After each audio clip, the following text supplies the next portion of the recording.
Good evening everyone, welcome to round 3 of the NZ Racing GT3 series, coming to you live from Watkins Glen this evening. I'm Stuart Brown, I'm joined tonight by my offsider Scotty Rankin, and we are looking forward to bringing you this 30-minute race. We're just into qualifying, things are just heating up, and we're at Watkins Glen. Scotty, what do you know about this place? Well, Watkins Glen, based in the United States of America, is been a long-time home of some of the best that NASCAR road racing has to offer. It's one of the very few non-roval based courses that is in the States, and it's actually the home of the Australian Marcus Ambrose's first ever NASCAR Cup car win. So it's an awesome opportunity to be going and taking some of the local talent and applying it to a circuit where our region has seen success internationally. Yeah, absolutely. I'd actually forgotten that about Marcus Ambrose and his success here. Of course, when he was overseas doing what he was doing in NASCAR, pretty much all of his success, if we were honest, came on the circuit style layouts, and where he absolutely smashed everyone else, if we were brutally honest about it. So looking forward to what's going to happen here tonight after last week's race. 43 cars last week, and I can tell you it was a full-on exercise. The guys did really well, and a fantastic event for us to watch and bring to our audience. And something that I'd like to point out as well is just the consistent numbers that we're seeing in terms of GT3 participation. Now, I don't know if that's climbed during the COVID crisis and the period as personally. I only picked up iRacing just after the crisis itself actually started, when I noticed the V8 supercars were running around on iRacing, so that would be something to consider. And I'd be very keen to see if this field size continues to maintain itself all the way through and out the other side of the pandemic. So probably time to start taking a quick look through the lap times that we are getting to pop up on our screen. 2 laps qualifying. 10 minutes is the time frame that the drivers will have to get their incident point-free laps in. Some of the best lap times, it looks actually we've got a dead heat for the best lap time, but it looks like Ian Bevan is currently setting a second lap. David Sanford has put in a 146.62, and Ian Bevan currently up on track, 146.62 as well, although it looks like he may have already completed his 2 laps, so the lap times he's currently turning might be just personal practice. Just waiting for the timing screen to catch up for us here, because it is playing up again this evening. It just seems to be a common practice at the moment for this this software that we're using, and I'm not going to lie, it is doing my collective head in. So just trying to get that information up on the screen there. You've done well to pick that up on the local timing screen that you have, but it just doesn't seem to like us when we work together. The quality of the commentary is fantastic, but it certainly doesn't want to play with us. Again, freezing with 6 minutes to go on the qualifying. And look, what you're actually seeing there out on track isn't actually a replay, so go ahead and ignore that. Looks like I got myself set up in all the right modes here for the camera position. So unfortunately, when it rains, it pours, and unfortunately, it's been tech issues lately. Maybe we'll have to spend a fair bit of time trying to get this sorted for you guys next week, so that we're all nice and hooked up. But once again, taking a quick look through the field, GT3 action is the name of the game, and it looks like the vast majority of the faster cars are going to be BMW Z4s once again. Ian Bevan is competing in the Ferrari GT3 variant, and the first of the Mercedes is actually Tom Corbett, currently down in, looks like 3rd, 4th, 5th, 6th, 7th, 8th position for him. So 2 Mercedes in the top 10. 6 BMWs and 2 Ferraris is what it looks like right now. And I tell you what, look at that field size. That always makes me feel excited when I see that just volume of drivers that are going to be taken to the grid. Yeah, and they were very clean last week as well. We didn't see too many incidents during the race whatsoever. So a credit to the drivers for being able to put together not only a field this big consistently, but certainly being able to do it without, you know, the crash and bash that we would normally expect to see of a field of this size on sim racing. So they're doing a fantastic job. Great mix of cars, and Watkins Glen, I can't say it's a track that we see too often in GT3 racing in the series that we cover. So spicing it up a little bit here for us as well. Look, I mean, there are certainly other American circuits, and I mentioned it earlier that the Rovals are out there, but something a little bit different. You're going to see, similar to Sonoma, you're going to see patching on the inside of a lot of the corners. So that is something that the drivers will obviously already be aware of and making the most out of. Somewhat similar to, say, a Nürburgring style. Whereby you've got the speedway corner with the drain pipe coverings down the inside, a little bit of patchwork, so there's a fair bit of that to play with here. Track limits are going to be really pushed down. Important thing to note down at the end of turn 1 is that you can actually exceed track limits right up to where the grass starts. It's pretty much all considered part of the track down there. They were saying in the driver's briefing that 20x worth of incident points will actually get you disqualified from the event, so hopefully, like you said, the drivers were all nice and clean last week. We're going to be staying well away from that. But again, what are we looking at? I believe I saw 31 cars up on our qualifying screen. So yes, 31 cars all trying to pile into turn 1. You can go anywhere up to about 4 to 5 wide, remembering using that external portion of the track out and around the curve. So I'm actually expecting an incident in the first corner just due to the nature of the layout and its setup. So.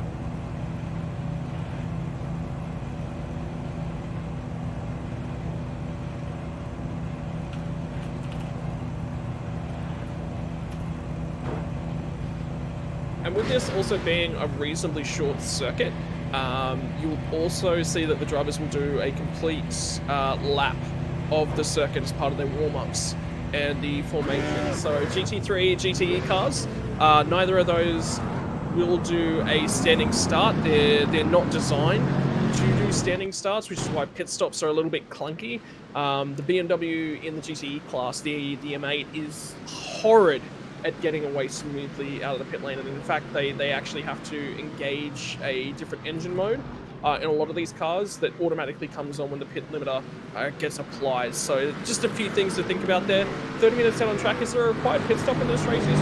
No, it is the freedom of the drivers. So last week we did see a couple of pit in, but I think that was more for damage repair than anything else. Yeah, I wouldn't expect to be seeing any pit stops. The race is quick enough. It is a sprint race, so look, to be perfectly honest with you, eyes forward. Drivers need to be aware of on let's talk sections of the circuit that need to be aware of in the first couple of laps. It is quite a wide circuit. You're remembering that this has been designed to American standards, so it needs to be wide to enable the NASCARs to flow and maintain their pace and be able to turn. So the circuit itself is quite wide, which means we can, down there straightaway, you can quite easily get 3 cars side by side. As they file into the right-hand, left-hand, into left-hand, right-hand double chicane here, that closes down. You can go too wide quite comfortably, and the curbs here will not kick and buck like you would normally see at somewhere like Nürburgring, like Bathurst, you know, somewhere else where the curbs are a fair bit higher. The curbs are quite flat. This American-style corner, a lot of the corners will have banking on them. So they'll be able to carry as much speed as they possibly can. So knowing where the drivers can push the limits of the track knowing where they can roll over the curbs, knowing when it's best to roll over the curbs as well. But something else to consider is that there is a lot of bumps. It is not a smooth layout by any stretch of the imagination. We're coming up to the point on the circuit that is going to be most vulnerable, most susceptible to the cars hitting those bumps and reacting weirdly. Once they come around this right-hander now and climb all the way up this hill, down into the next right-hander, the track is just bumpy the whole way. These GT3 cars have traction control, so they will be quite fine with it. And they also have ABS control installed in the cars as well. The braking zone, the acceleration zone, the entire straight the whole way, especially over on the left-hand side, which is the racing line. The right-hand side of the track's a little bit easier, not quite as heavy on those bumps, but still a little unsettling. So it's something that the drivers will have to be aware of, and how they manage their line on the track when they're moving for an overtake through this section of the track is quite important. Yeah, absolutely. So it's going to be an interesting start for us here. Just turn off that grid there for us, Scotty, if you can, so we can get this race underway.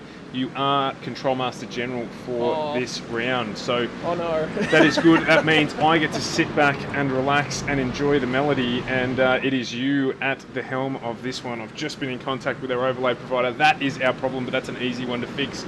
As we roll around the final corner here, you'll see that Porsche peel off into pit lane as this massive field get ready to unleash hell. And here we go. We are off and running at Watkins Glen for round 3 of the NZ Sim Racing GT3 series as we head down into turn 1. That's it. Everyone seems to just sort of be nice and smoothly trying to find their way around the track. No real pressure on at this sort of stage. It's a smooth, controlled first lap, and with multiple events on the way today, I don't blame them. You know, getting underway, getting settled in, and getting those tyres up to temperature is a strategy in my books. Yeah, absolutely. Just want to try and make your way through this one nice and clean, particularly down into the this quick, I don't know what you'd call it here, a flip-flop and in and out. It is quite a chicane, whatever it is. We've got a driver wide there, and unfortunately down onto the inside of the track, and does get collected. Hopefully he's going to get it stopped there on the banking, and does a good job to keep that one off there with minimal damage to the remainder of the field. Yeah, so managing to keep things hopefully nice. I mean, again, very important that it's a wide track. The walls are quite close in towards the outside of the track, but there's still a heap of space to catch the car. Some of the IMSA races were here not all that long ago and participating in them. Even if you were catching a wheel in the grass at some point, there was a lot of runoff area and a lot of ability for the cars to really catch themselves before they made contact with the wall. You can see there's a lot of tyre barriers up there and around the sharp right-hand hairpin as they climb all the way up into the upper camber left-hander. Very difficult to get the car turned in here. First off, you've got to get it stopped. Then you've got to get the weight back on over that nose in a manner that the car will accept then the pivot around to the left-hand side. And then you come through this, fourth gear, fourth gear, start accelerating down the straight. It's about as carrying as much speed as you possibly can back onto the main straight, all the way down into your braking zone. And then how much of that exit curb do you really want to use? That's a couple of the key factors to getting a fast lap. Majority of the field doing here a good job. We've got a small battle pack developing here, as you can see on screen there, looking like they're battling at around about 6th through 8th position on track.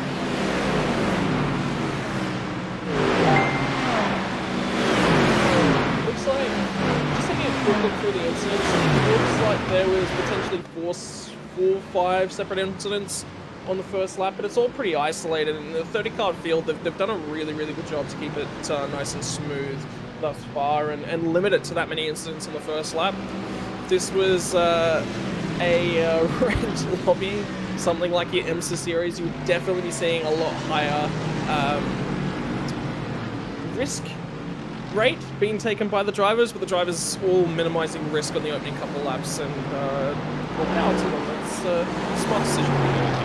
Certainly noticed as well over between when we started streaming at the start of sort of all of the global lockdown and all of the when iRacing was really starting to increase in its popularity across the globe, that the standard of racing that we're broadcasting now, a lot of people now are much more used to what they have to do to manage an online race. They understand that the standard of the racing is actually a little bit higher than you know, just jumping onto Gran Turismo on a Sunday afternoon with your mates. And these guys take it seriously. They put in the hours of practice, they put in the development on the cars, and I think we can see that in the improvement in the overall standard of these large races, these large grids that we're broadcasting, where, you know, there aren't those turn one mass incidents that we've been seeing or had been seeing early on in the series that we were broadcasting. Yeah, and something else to be aware of as well is that it's not an easy sim to pick up by any stretch of the imagination.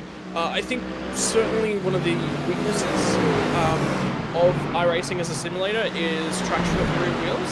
So that's something you've got to adapt to, and it's a very different sort of setup of car feel than you would expect from Project Cars, from Gran Turismo. Gran Turismo is very different. It's handles braking traction. Cars on Gran Turismo tend to understeer a lot more. It seems to be the bigger issue. But managing your tyres, so these GT3 cars are slightly different to the GTE variants in that the GTE variants with their tyres, you'll be able to double stint them pretty much right the way throughout an endurance race. We've got 12 hours of Catalonia coming up on Saturday that I'm going to be running in.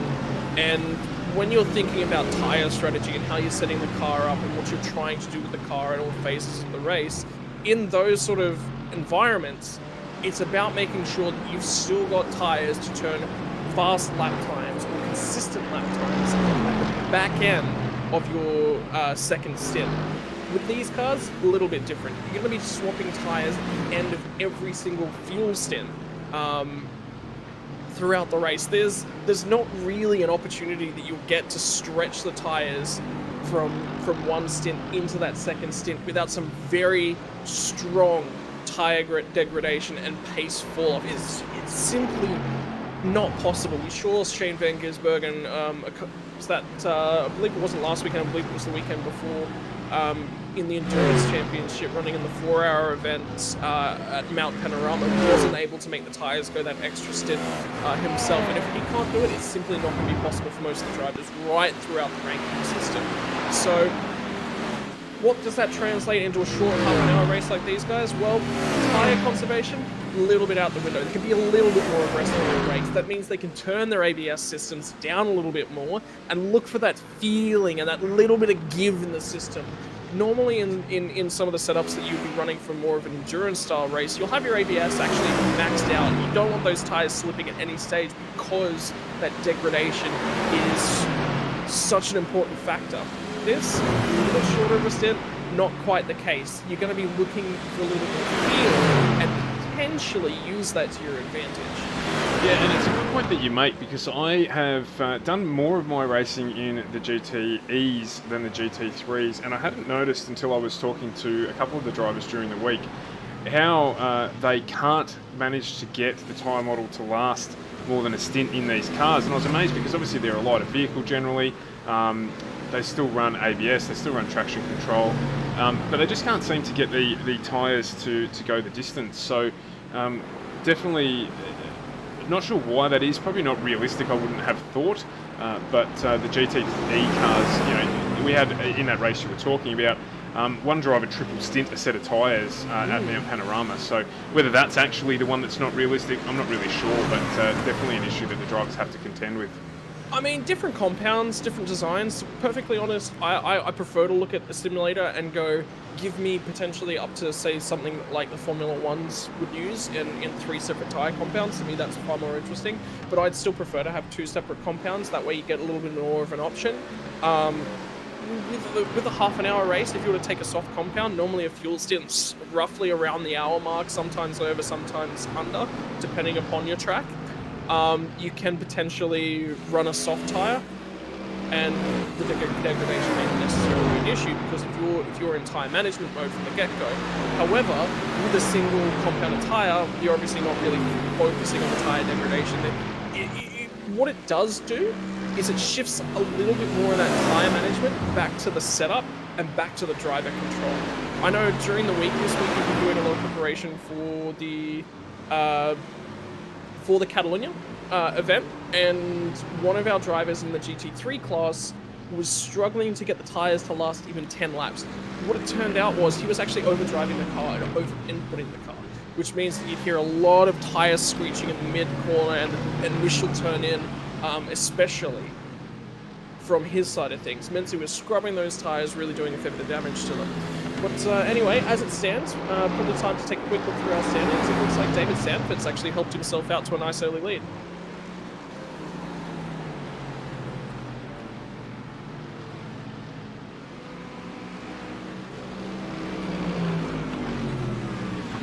Just jumped onto the manual screen there just to bring that up because we're still unfortunately having persistent issues with our overlay here. So we'll just do the best we can to bring you what we've got. It looks like it is just coming back up now. So the once again fortuitous timing of me saying something about the overlay and then it turning up to work again has played into our hands. And I think that we should be right from here on in, Scotty. I think you are back in control. So just keep it locked on the dial 1, and if you do need to change the cameras, just 1 through 6 across the top of the keypad will get you through that. Look at this chat, ladies and gentlemen. We're doing some learning on the fly here. Learning on the fly, the way that it needs to be done sometimes. So with your mouse there, click on the driver that you want to view, and it will change the camera to that driver on the stats page. And that is all you need to know. That is all that is involved. I make it sound simple. It probably realistically is. So anyway, that technical issue out now, we can bring you. There are some drivers heading through the pit lane as we speak. So whether or not they're in there because of the damage that they may have sustained, I doubt it. It's a little late on for them to be getting into the pits and doing that, as we do still have 20 minutes to go in this race. Late for them getting damage repaired, early on for a pit stop if they need it, one way or the other. A bit of Mikasa, Sukasa style arrangement there with them getting into pit lane and getting done what they need to get done. So we'll see, and keep an eye on whether or not the drivers do all need to make pit stops or not. They certainly shouldn't need to take tyres in a race this long. No safety cars either for them to worry about. So definitely a matter of managing their race as they get through this. Yeah, just taking a quick look back through the pack. So it looks like David Seaforth might just jump back on board with him. David Seaforth and Ian Bevan were actually already starting to come up on the back of some lapped cars. Nathan Anderson in 29th position is only just about 2 seconds up the track. You can actually see him if you jump on the nose camera of him. But more importantly, what I actually want to look at is just how quickly Ian Bevan's actually creeping up onto the back here, sticking right with him. Now this is a BMW versus Ferrari battle, and one for the ages right here. Definitely enemies.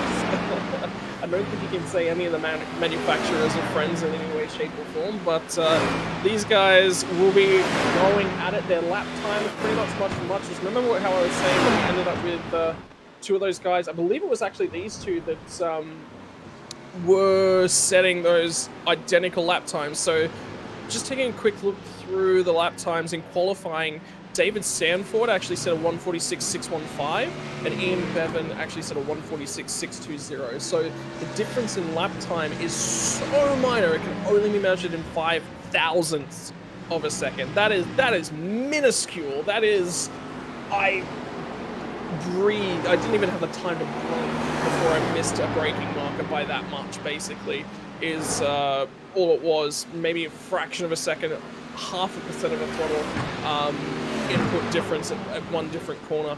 I'm actually curious to keep our eyes on this battle. I kind of want to see what the difference is between the Ferrari and the BMW and where these cars actually make their pace. Coming up into the off-camber left-hand turn right now, you'll actually see the Ferrari close up a little bit. Now, you were mentioning, I believe it was on Tuesday night when we were looking at the Australian variant of this series, that the BMW, I believe, is a fair bit quicker. Might actually, I tell you what, I think we might have it wrong. I think there might actually be a required pit stop in this race. Yeah, potentially so. Whether they've done that by restricting the fuel levels that these cars can take or not, I am not sure. We will find out that before next week. But yeah, the Mercedes is a reasonably consistent performer. Then we get to the BMW, which is extremely popular with the drivers, because at the moment, even with the adjustments that iRacing make to the balance of power in these vehicles, still the quickest car overall. Having said that though, the Ferrari itself is extremely popular because it hasn't changed for a while. It's been such a strong performer that people are comfortable with it. It's easy to drive, relatively easy to drive. It's the BMW and the Mercedes because they're such long-nosed cars, generally have a problem with over-rotation of the rear, or easy over-rotation of the rear around the weight in over the front wheels of those two particular vehicles. The Ferrari's more balanced, so it provides the driver with a better car overall. It's easier to set up, and it's just more consistent throughout the race. So the differences between the two cars, the strengths and weaknesses between these two cars are really balanced out by that difference in the power between the two vehicles. As you can see here, Ferrari flashing his headlights as he's trying to just put a little bit of pressure on there, and it may have worked as our race leader runs a little wide there and nearly loses the lead of the race. No, so that's actually Ian Bevan attempting to overtake Nathan Anderson, leader versus a lapped car. So that little battle isn't actually for position. He's trying to hold an off there in front of him as well. Yeah, who was that? That looks like that was Trevor Giles, actually, that was all out of shape in his Mercedes AMG. So Bevan actually dives into the pits immediately on the lap following. So nearly spot on the halfway mark as he dives into the pits. David Sanford is now your lead driver that has taken a pit stop. Zane Hills yet to stop, may yet inherit the lead of this race. He's about 18 seconds back. He's only just in front of David Sanford. So that'll be the focal point, I believe, in terms of the race so far. So if we jump on board with Hills, who I'm gonna say he hasn't made his scheduled stop as of yet. And the race leader is going to be tucked up 1 or 2 spots. Yeah, that's the two similarly coloured BMWs right there. Comes out nearly identically paced with Ian Bevan. So maybe actually I might be calling things a little bit wrong there. And Zane Hills might have just inherited second place in this race. Looks like he has done that. So it'd be interesting to tell the difference between their two overall pit times. Right-hand side of your timing screen there will give us that information for the total pit lane time for these two cars. Maybe one of them slightly better on fuel than the other, which has allowed that gap to close up in the pit stop. Also could be something as simple as the way in which the two drivers managed to make their way into pit lane there with their braking markers. So Dave Sanford here just caught in, I believe, a little bit of traffic. No, that's actually the second and third place. That's the placing right there. So first, second, third, and I believe that's even fourth on track, all bunched up. No, sorry, my apologies. That's Tyler Bryant, which is the next BMW just behind, running a lap down in 27th position. So first, second, and third, all within spitting distance of each other. It's as the race develops, we've now crossed the halfway point, and it's pretty much going to be eyes forward, heads focused on the back end of that race. And remember what we were saying earlier, tyre strategy will not be a relevant portion of this race. It'll be fuel and fuel only.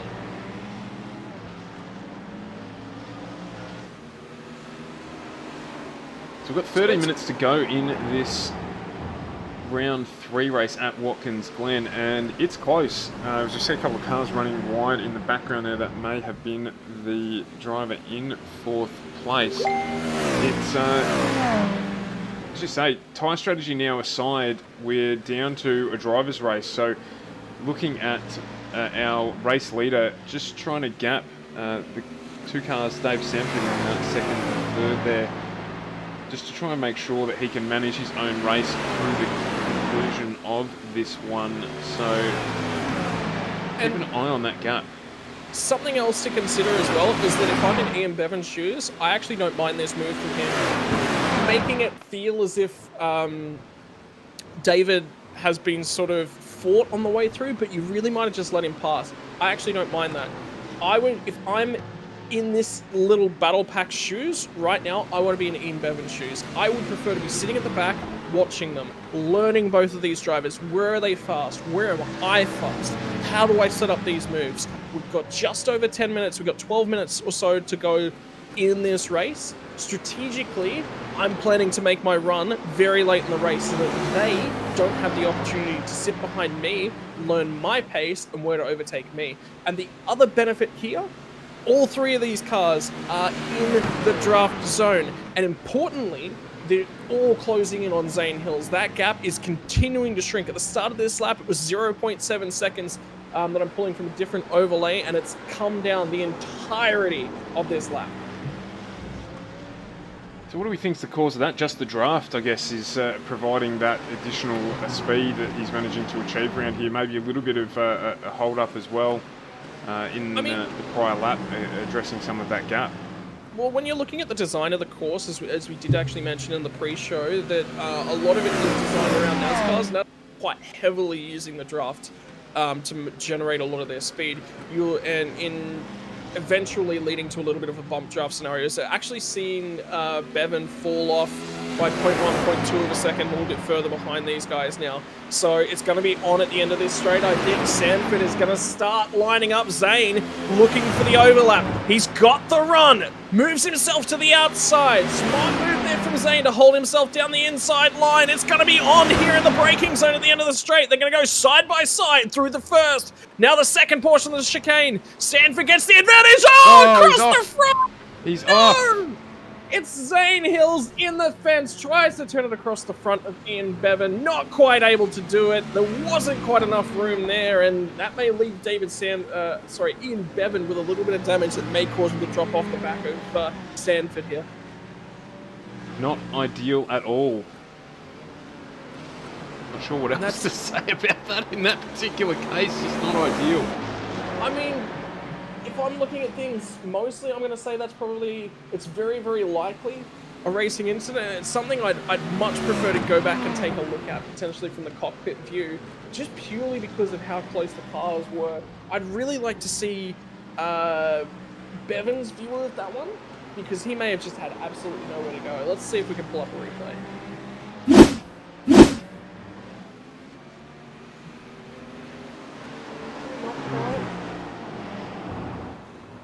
Alright, that's the after action, so unfortunately not quite able to grab a replay there. So anyway, be interesting to see if Zane's going to go to the pits, and I would... it's a risk. It's a big risk to dive through pit lane. You may pop out on the other side with a car that's not much better, and your pace is still down. No, he's going to come in and get it all cleared off. Damn. So at this particular juncture in the race, I am going to leave you for a couple of minutes there, Scotty, just to run us through the next 4 or 5 minutes. I'll be back before the end to see how this one concludes.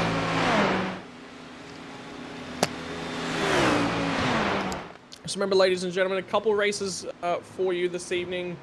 There's these guys on at the conclusion of this race will actually move into our main category for this evening. This is only our support race. And in the meantime, Sanford still has control. It looks like the lap pace is still pretty consistent from the side of Ian Bevan. Hasn't varied all that heavily, which is important if he's looking to keep the pace together, not fall off the back, and it looks like the damage really hasn't affected him. So now, what we were talking about before, he's got the draft, and he's certainly, for me,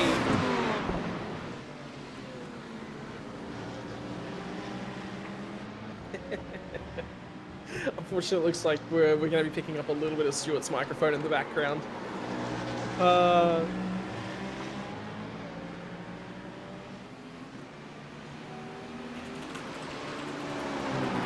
Just gotta let him know.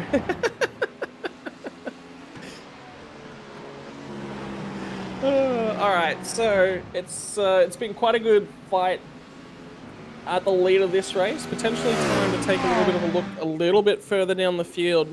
Jimmy Ball has been the recipient of a little bit of good luck in the accident between Bevan and Zane. He's managed to pick himself up third, but he's only just out of earshot of the leaders as well. His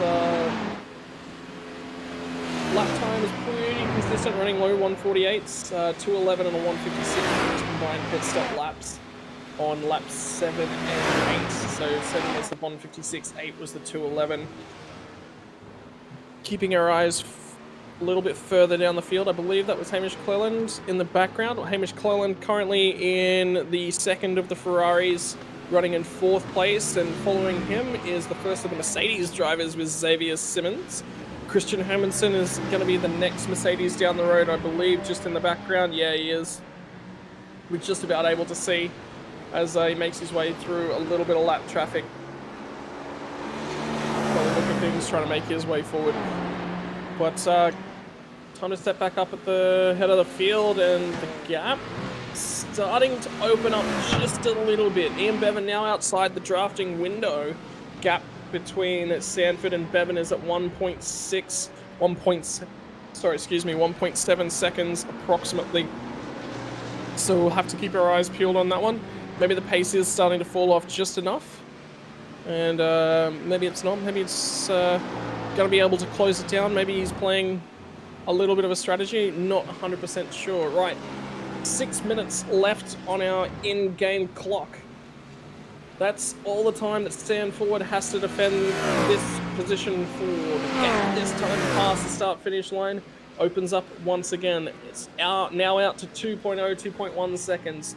Bevan, alternatively as well, may have just shut up shop as he actually gets a little bit wide on exit coming out of number 1. And he's going to lose time the entirety of the way down our long back straight and into the chicane. So Stanford might just have the edge over Bevan now. Maybe the tyre wear is a little bit better in the BMW than it is over the Ferrari. So a little bit of a gap is going to continue to build there. So that one's pretty much over and done with. It wouldn't also surprise me with 5 minutes left in the race if Bevan's eyes are now fixed potentially in his rearview mirror. 3 seconds the gap is between him and Jimmy Ball for second to third position. Take a little bit of a look through that one here in a sec.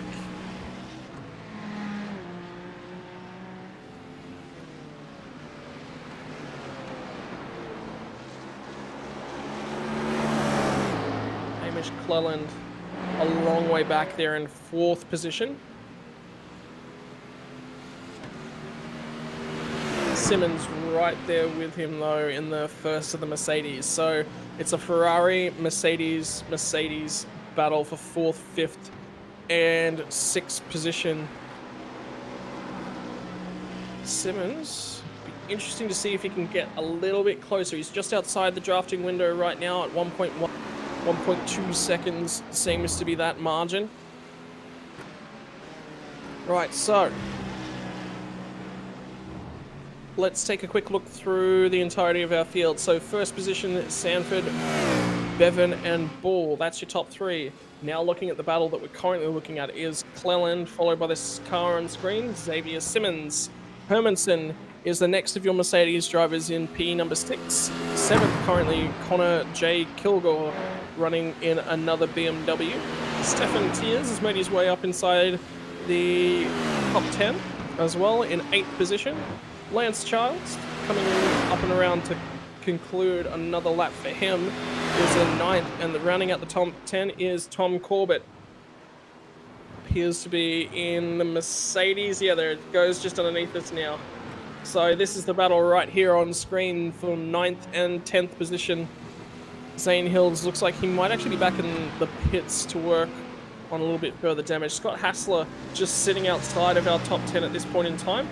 Blinks out a little bit and then comes back in.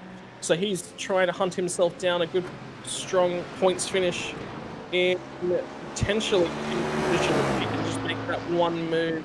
Zane Hills is rapidly falling through the field as he's had to come back into the pits, make another stop, potentially get some more damage fixed up. So that's an unfortunate series of events for him. It's taken him from 2nd place and fighting for a potential victory and a podium all the way back to deep within the top 20, sitting currently in 15th spot. Frustrating night for Zane, unfortunately. So 2 minutes and 43 seconds now left on the clock. Time to turn our eyes back to the top of the table. The gap hasn't moved all that much in the last sort of lap and a half, still sitting around the 2.2 second mark. Jimmy Ball has started to drift a little bit away from our leaders, and it looks like that one might be locked up for him as well. He's 4 seconds adrift of Ian Bevan as it stands. Hamish Cleland is your next car in the order. He is about a further 10 to 15 seconds up the road. And he has got Xavier Simmons 2 seconds behind him. So that one looks to have mostly resolved itself as well. Further back up the road, another 2 seconds further adrift from Simmons is Hermanson. And he has got Kilgore right in behind him. Stefan Tiers is a couple seconds further back, and he's off on his own, and it's Childs, Corbett, and Hassler currently rounding out your top 10. So the battle pack to keep your eyes on for the meantime appears to be this one. This looks to be the closest fight on circuit. Just inside the draft range now is Hermanson to a lapped car, position number 23, a 22 car of Caleb Bancroft. Car off the circuit on the right hand side is actually Beecroft. I believe it might have been Jeremy Frid who's actually off the circuit there. So Frid and Beecroft will actually now be fighting for position, as well as Giles has managed to grab himself a position there with the off-track. Now starting to settle things out once again. So has Hermanson been closed up on by Kilgore, or has he managed to make a little bit of headway onto the gap ahead of him of Xavier Simmons making his way through the lap traffic? So Simmons has managed to deal with the lap traffic now. He's got a little bit of a free circuit left in front of him. And he's lost just a fraction of time back to Hermanson. Hermanson managed just to find himself on the inside there of Trevor Giles in the BMW and moves on another car up the road. Kilgore starting to drop back a little way now. Simmons, the gap's come down from 1.5 seconds down to 1 second. He is getting closed in on. There's a lapped car in the way. Lapped car sideways, manages to hold things nice and straight. Simmons dives into the box. He hasn't served his pit stop as of yet. That is going to drop him right out of contention. May have been a little bit of a strategy play and a call, but not 100% on that one. Anyway, well, pitting late in the race left him a little bit out of the order on track, and maybe it's played into his cards. We'll have to see where he pops out. Currently down in 12th is Simmons, and he's still coming through the pit lane right now. I believe that might be Pratt just behind him. It is, but it's a little bit further up the road, and I believe Stuart's back with us. Absolutely. So it looks like we're getting right to the end of this round. So got the leader just coming up towards the top end of the circuit. As you say, that lap traffic just sitting in the way there a little bit. So and not making room. Oh wow! As we've had that car disappear off the screen. So hopefully he doesn't reappear in front of our front two cars as we get towards the end of this one.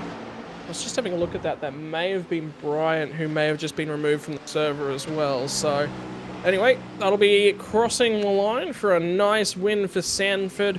Bevan is a fair way back in second place, and he'll cross and pick himself up that one. And rounding out our podium will be Jimmy Ball. And I think it's probably time to sort of have a think about what that does to our point standings as well.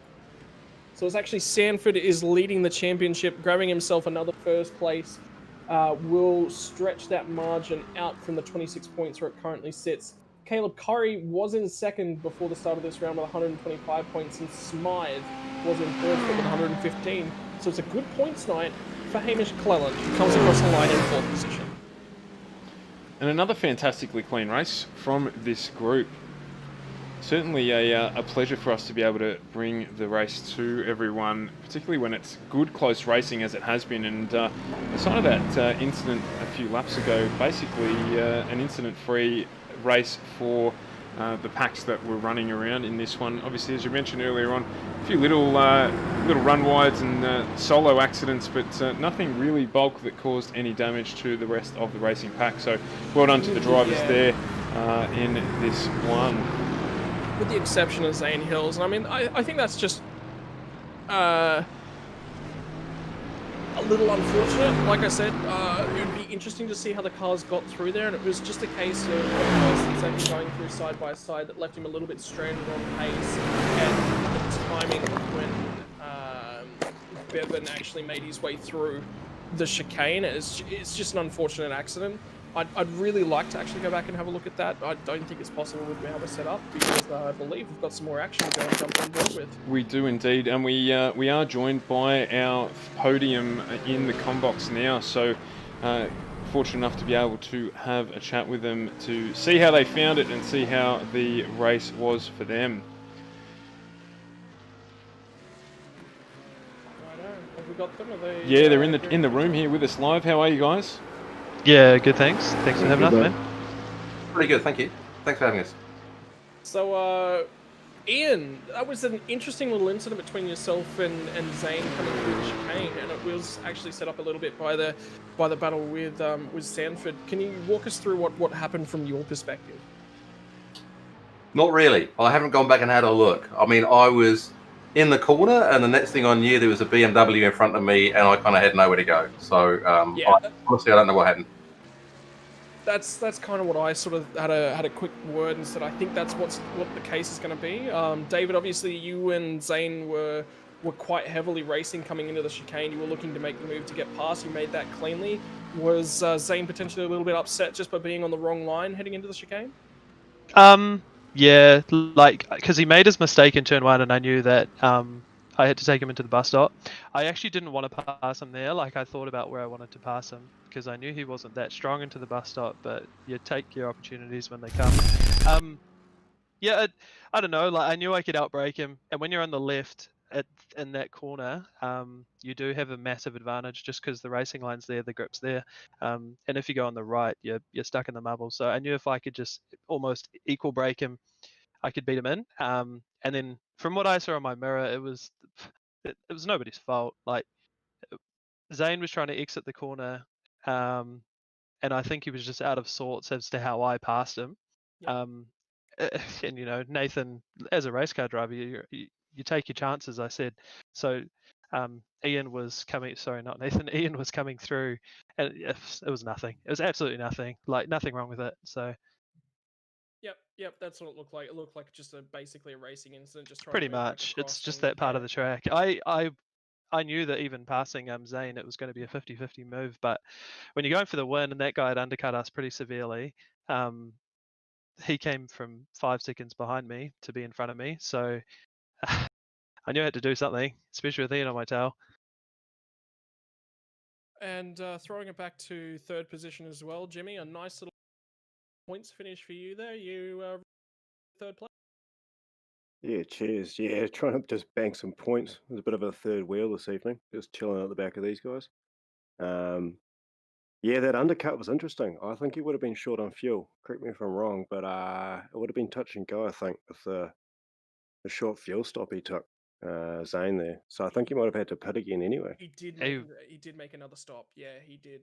He was really far short. Like, because I had 0.3 of a lap left across the line, and he jumped 8 seconds. So Yeah, jumped me like a heap on the pit stop. I was like, "Whoa, have I overfueled?" yeah, I thought I had too.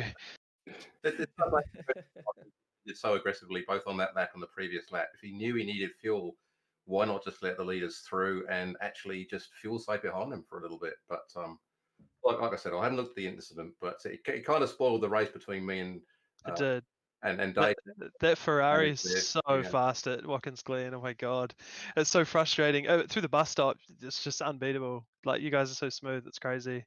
Oh, it's a frightening car to drive, though. The setup here is super loose. Like I've said on the stream in the past few weeks, oftentimes when you race in a league, and I've really enjoyed racing this league, and thanks for having me.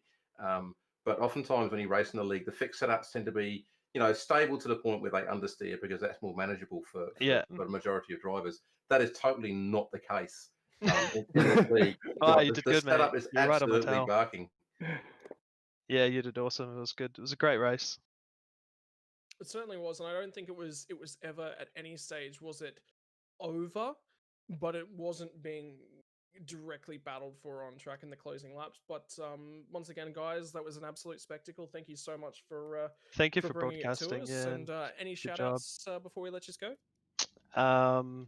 Yep, I'll do one. Just Prologue React Esport and Cube Controls and iLiveries. They do a livery. So yeah, thanks to them, and thanks to Sammy. Yeah, shout out to my teammates in Geodesic Racing and Alpine Stars, our primary sponsors. And thanks very much for the broadcast as well. I'm looking forward to going back and watching it and getting your take on some of the action and seeing how I managed to qualify 5/1000ths of a second behind pole. God damn it! Oh, wasn't it close? Yeah, absolutely. That was phenomenal to have qualifying that close. Jimmy, any shout outs for you? Yeah, just to the OPR boys. That's about it, really. And the Rally Esports boys. Yeah, no, thanks for you guys for broadcasting and New Zealand Sim Racing for hosting. It's good, appreciate it. No problems. Now, Stuart, I believe we've got another race coming our way as well. We So, do what's coming our way next? We do indeed. So from here, we're heading straight over into the practice session for the Australian Endurance E-Championship GT3 GTE series that starts tonight. So round 1, season 2, and we head to Mid-Ohio. We have a large field, to say the least, in this dual class racing that we're going to put on. So we're just going to do a little bit of a changeover here. So we're just going to put up an intermission while Scotty goes and refreshes himself, takes a breath and grabs a glass of water. I'm going to do the same, and then we're heading over for a 2-hour race at Mid-Ohio sports car course, staying in the States, heading to a different part of that fantastic country, and looking forward to bringing round 1 to you, where we're looking to see how defending champ Chris Purnell comes out of the blocks. All the quick guys are there. We've got some of our friends from New Zealand joining us as well in that series. So looking forward to bringing that one to you in around about 8 minutes time. We will be back with you live here on the channel. The stream will not stop. We're just going to jump to an intermission, and we will be back live as soon as we can. So stick around. We've got plenty more to bring you over the next couple of hours on FGM ECast. Simrigs.com is dedicated to not only supplying quality products, but also helping you achieve your potential and goals within the sim community. Race clean. This is the most important thing to progressing in any of the racing simulators out there. Be consistent and stay on your race line. Someone that is much faster will overtake you when they can. Moving off your line to get out of the way can cause more trouble than you think. Have fun. You will wreck quite a bit. Sometimes your fault, plenty of times not your fault. Learn from it. Wreck avoidance is key. Whether you're just starting out and wanting an entry grade setup, or have been in the sim scene for years and needing a well-deserved upgrade, Simrigs.com is here to help. So please don't hesitate to contact us if you have any questions. At Ferguson Group Media, we are a full-service marketing agency built for today. Day in, day out, we are about attracting attention to build brands. We believe that every business is a marketing and media business and should have access to a content creating machine. That's where we fit in. We also understand about extracting value from social media marketing and digital marketing. Video is king in producing content for your business. From it, all other forms of content can flow.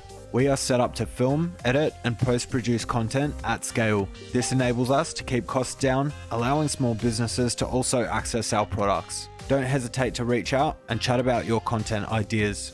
Your local digital marketing agency, Ferguson Group Media.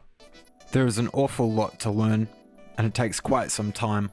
Trying to work it all out on your own can be confusing and overwhelming. It can be super hard to get on the track, never mind being competitive. For me, I was lucky enough to get involved with a group of guys that were really fantastic and gave me a lot of knowledge and support. This helped me to progress with my skills and got me up to speed very quickly. After a solid 5 years honing my skills, I now feel I'm in a position to help others.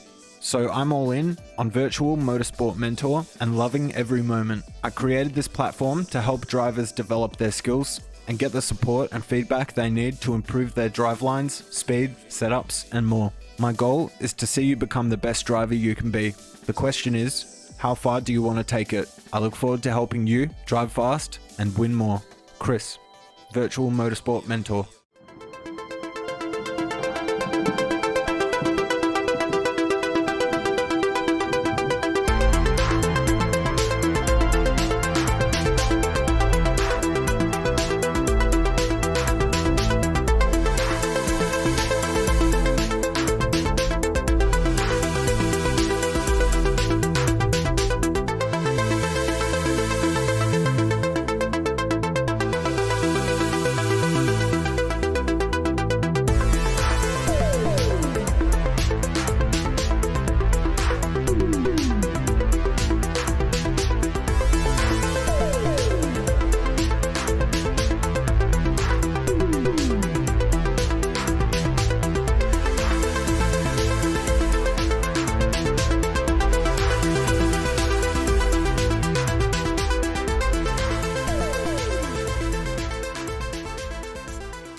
Would you like to get your brand in front of thousands of avid gamers? FGM ECast now has sponsorship packages available, so you can get your name in the stream and start getting the audience you deserve. Our productions are cinema and TV standard and will include everything you need to get an ad just like the ones you saw into our live streams and replays. Don't hesitate to reach out if you'd like to work together. Thank you for watching another round of the Australian Endurance E-Championship, an FGM ECast production. We are super stoked to announce that we now have official series merchandise available on our website, so feel free to go over there and check it out. It's fgmecast.com/store. You can check out a whole bunch of cool designs there, from framed posters, caps and beanies, badges, phone cases, all the way up to zip-up hoodies. So we've got everything for every price point. Even if you've only got a few dollars there, you can just grab something small, and we'd really appreciate the support. If you really can't do anything like that at all, feel free to just share the stream and help us get the word out there. And of course, if you'd like to get involved as a racer or a sponsor, there's a form that you can complete on our website as well. So thanks so much again. Enjoy the rest of the race, and we'll see you guys soon.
Simrigs.com is dedicated to not only supplying quality products, but also helping you achieve your potential and goals within the sim community. Race clean. This is the most important thing to progressing in any of the racing simulators out there. Be consistent and stay on your race line. Someone that is much faster will overtake you when they can. Moving off your line to get out of the way can cause more trouble than you think.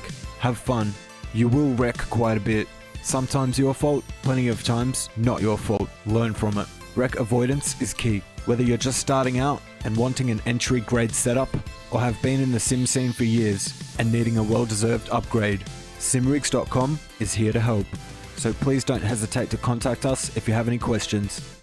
At Ferguson Group Media, we are a full-service marketing agency built for today. Day in, day out, we are about attracting attention to build brands. We believe that every business is a marketing and media business and should have access to a content creating machine.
Just let me know when to join STK.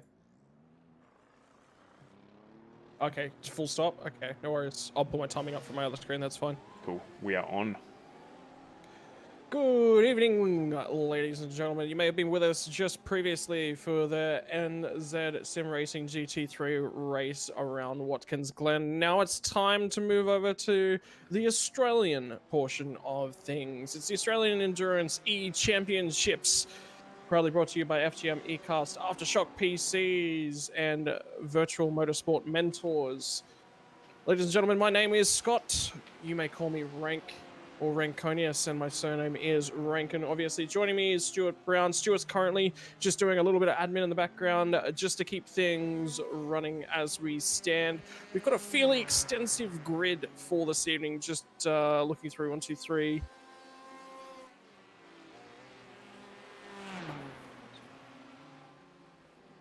Jump on there and give you a hand, Scotty. Welcome everyone to our broadcast. We've got 23, that's right, 23 GT cars in the field tonight. A number of our drivers making the switch from the GT3 to the GTE class for Season 2. We have a heap of new drivers joining us as well. So new names for Scott and I to trip over on the first broadcast for this Season 2 of the AEE series, as mentioned, brought to you by FGM ECast, proudly supported by the fantastic gentlemen out at AFTERSHOCK PC, Virtual Motorsport Mentor, and of course our fantastic network. We have a smaller field in the GT3 than we saw in our race prior in New Zealand, where we've only got 10 GT3 cars with us tonight. That will grow, I have no doubt, an extraordinarily popular category, but with a number of our drivers making the jump across into the faster GTE cars, so it's going to be hard to fill that field before we got to the start of round 2 this evening. Look, Season 2 even. I'm glad. I'm to be perfectly honest, I prefer the GTE cars, mainly because there's a Porsche option, and any time that you give me a Porsche option, there's no decision. It's just drive the Porsche, right? So that's the way that I look at things. GT3 doesn't give me that. I'm not quite as happy, so we'll talk about that later on. But just looking through our field here, you can tell that your sentiment is certainly felt by a large majority of the field. We could almost be mistaken that we are in GTE Porsche Cup. But having said that, it's an interesting choice for everyone to make the switch across to the Porsche because, of course, those of us who did join us through last season would have noted that Chris Purnell in the GT Ford, the car that's on screen now, not the driver, but the particular car that's on screen now, was actually the season champion. So an interesting choice for everyone to switch away. That car has incredible fuel economy and good straight line speed. So, you know, it'll be interesting to see how that plays out throughout the field, whether the gamble of everyone, not everyone, but most of the cars switching across to a Porsche will pay out for them.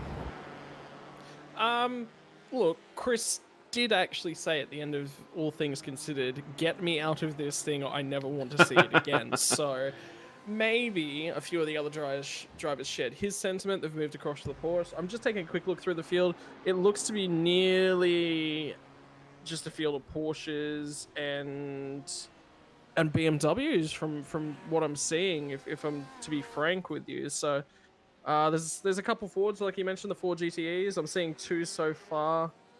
But yeah, we've got 2 Fords, we've got 3 M8 BMWs, and no Ferraris, interestingly enough. Now, I've got to update you on a couple of goings on in the background here. So for those of you, again, who have joined us for last season, this season we made a couple of changes. So we've done away with the 4-hour endurance races at the end of the series, those co-driver races that we ran. Listen to the feedback of the drivers. We're running that as a separate series. So 1 a month over the next 3 months, we will have longer format endurance races, actually featuring the LMP1 car and the GTE car. So slightly different makeup for that one. And that's basically to accommodate what our drivers wanted. As we do here, we're about bringing the public the best in ECast coverage, but also about bringing the best series for the drivers. So we've done that for them first and foremost.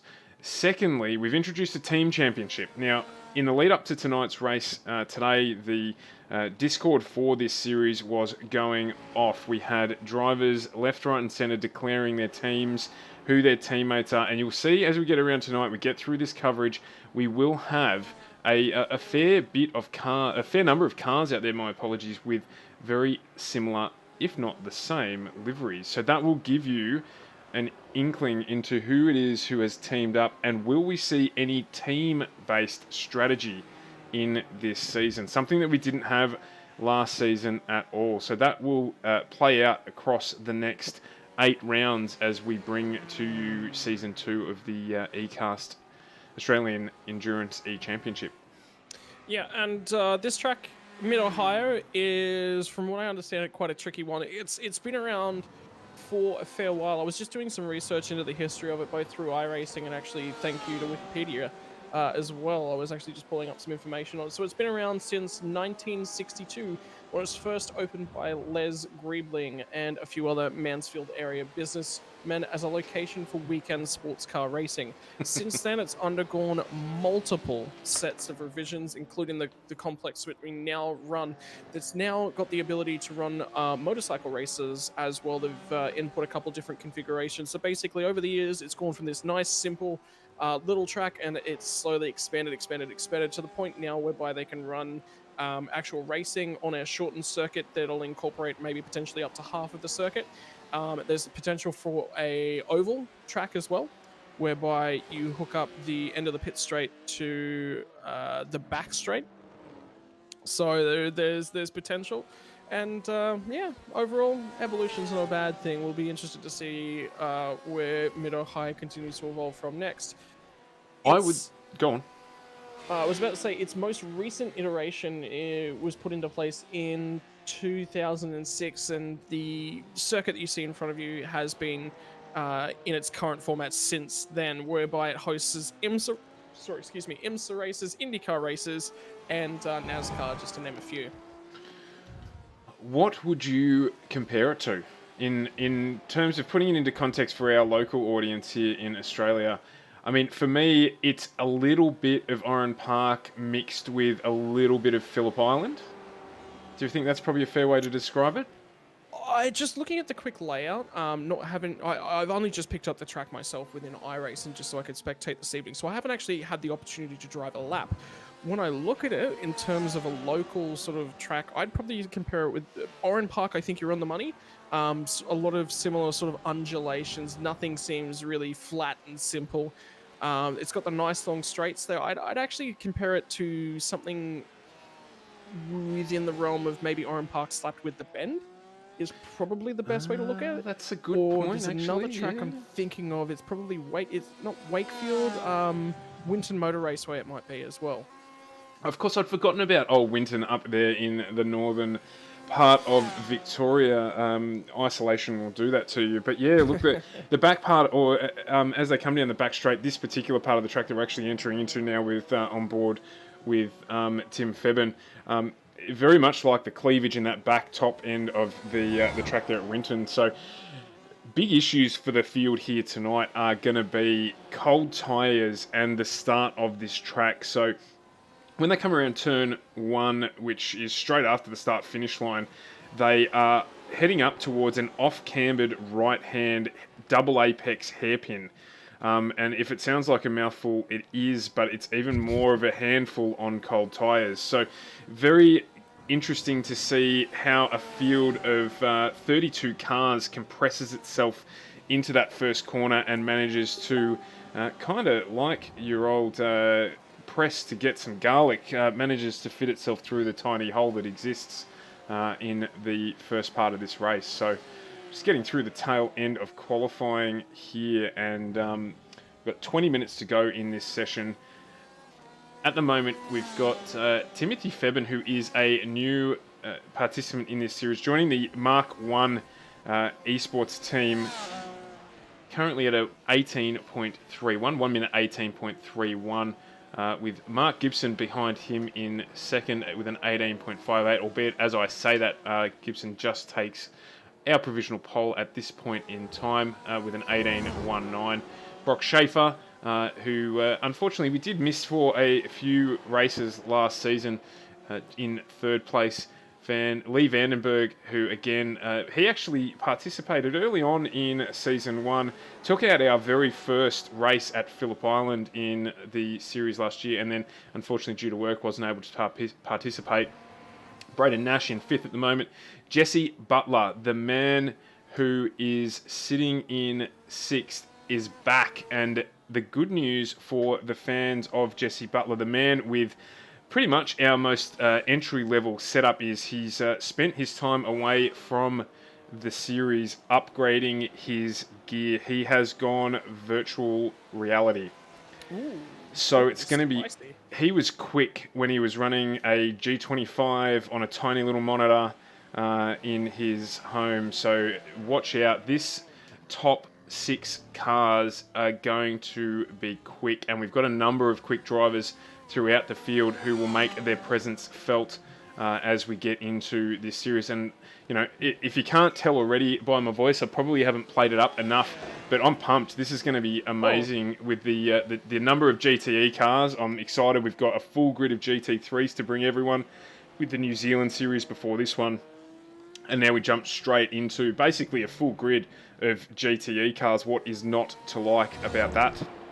I mean, it's important to contrast and compare as well. I was actually, just before you jumped across here and we started to get underway in terms of how things look for the Australian Endurance E-Championships, I was actually having a chat to a fair few of the drivers. So I can tell you I have news from the Purnell camp. If he wins tonight, he's going to roll the car in celebration from his VR headset. So, yeah, you know, I was talking to him about how he's going to celebrate it in terms of victory. Yep, rolling the car was definitely going to try and get himself motion sick was the answer there. So first and foremost, head down, focus, get there, and then we'll get to see the celebration. Secondly, I was just scrolling through the list of entries and popped in to say hello to Braden Nash, Brock Schaefer, and Matt Bowler, who are all working together under the NSR Esports flag. I believe Brock Schaefer is actually running out on his own, and Braden Nash and Matthew Bowler are actually under the NSR Esports team, and Brock Schaefer may potentially be looking for a second driver to form the second team. Brock had actually originally planned to register the Ferrari GTE, and the same with Matthew Bowler. However, what you'll end up finding is that they're both in Porsches. Now, we were mentioning beforehand, my immediate response to Brock was to say, I think you registered the right car, mate. He's, no, wrong car. No, right car. No, wrong car. Yeah, and it's So, yeah, interesting because Brock does run in the Australian Sports Sedan series. He does a number of iRacing series, and he is running the Ferrari in that series too, albeit I believe in a GT3 setup. And I think he was trying to do that for a little bit of continuity, and it's good that you popped in there because I was thinking that there was some shenanigans going on, a little bit of mind games ahead of this one, because I did see in the Discord this afternoon that he said he was going to run the Ferrari. So when he's turned up and he's jumped into the Porsche, I thought that perhaps that was a little bit of mind games, just to try and trick the field up to thinking that he was running in the GT3s and then jumping into the GTE instead. So interesting. Nope, complete and utter slip of the mouse. So yeah, that was unintentional, but he's stuck with it, and he's managed to so far do a 1:18.7. So that's still quick enough currently for 4th position. Obviously, all these results currently, provisional. Yeah, it's provisional. Yeah. So, and interesting to note as well, the more sort of races that we're actually commentating, we're actually seeing a lot more open style qualifying. There's very little of what you'll actually find on iRacing if you find yourself in a current series lobby, whereby it'll just be you out on track on your own to do your warm-up lap and then cut straight into your your qualifying laps. So one of the most important factors is finding a little bit of space out in the track. I actually just watched Mark Gibson lose it just coming around turn number 1. So the rear of the car got a little bit unsettled there, wasn't quite able to catch it, put the nose in the wall, flash back to pits for him and reset up, see if he can try and do a faster lap. So finding track position and managing the GT3 cars is incredibly important. for how they set themselves up for the race. Yeah, absolutely. And I mean, we haven't even touched yet on our new entries. We haven't even touched yet on the other thing that I thought that you were going to touch on, which is I've just noticed as well, and maybe some of our viewers have picked up on it too, that our current series champion, Chris Purnell, has switched across to an Audi in the GT3 class. Yeah, like I said, he'd had enough of the Ford at the end of the GTE season. And no one blames him for that. I'm not a Ford man at all, so... I think I recalled him saying that he was going to move to the GT3 class just to refresh something a little bit different as well. As he actually goes top of the timesheets in the GT3 class. He was just sitting in 4th place. He's just put that Audi onto provisional pole. So, obviously, for a bit of comfort, you can see the FGM logo on the side of that car. Sim rigs slapped on the front, I believe that is. And I had no doubt that there'll be a multiple virtual motorsport mentor liveries around the car. That's a really, really pretty and well-designed car if looking at the 920 Audi.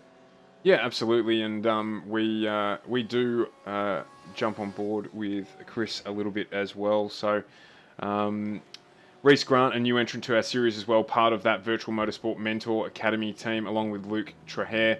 I believe Reese and Reese have partnered up, so we've got the Reeses.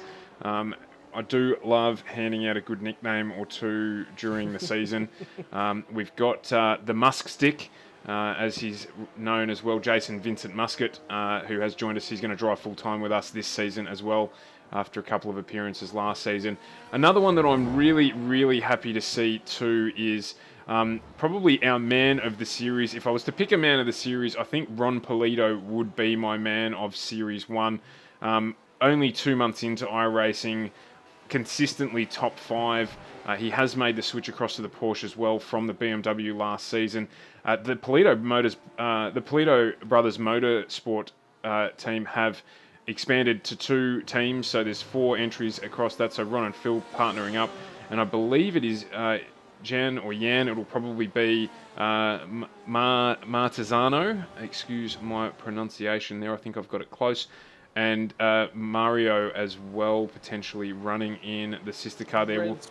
Rez Polito is in the 4th of the Polito Brothers Racing. So Rez Polito, I did not see him on the list, so apologies there if I've got those teams slightly wrong. But good to see the Polito Brothers expanding their participation in our series as well. Fair races and certainly improving races over the last season. So it'd be interesting to see how they go this year. Just having a quick look through. I'm only seeing 1, 2. Yeah, so there's only the 2 Politos actually joining us tonight. So Ron currently sitting in 13th with a 119.4, and Phil currently with a 120.3. So if you actually have a look through the entirety of the field, we have 9 drivers currently registering a 118, albeit with Jesse Butler running a 118.999. They're in 9th place, so just cracking into the 118s mark by the barest of margins.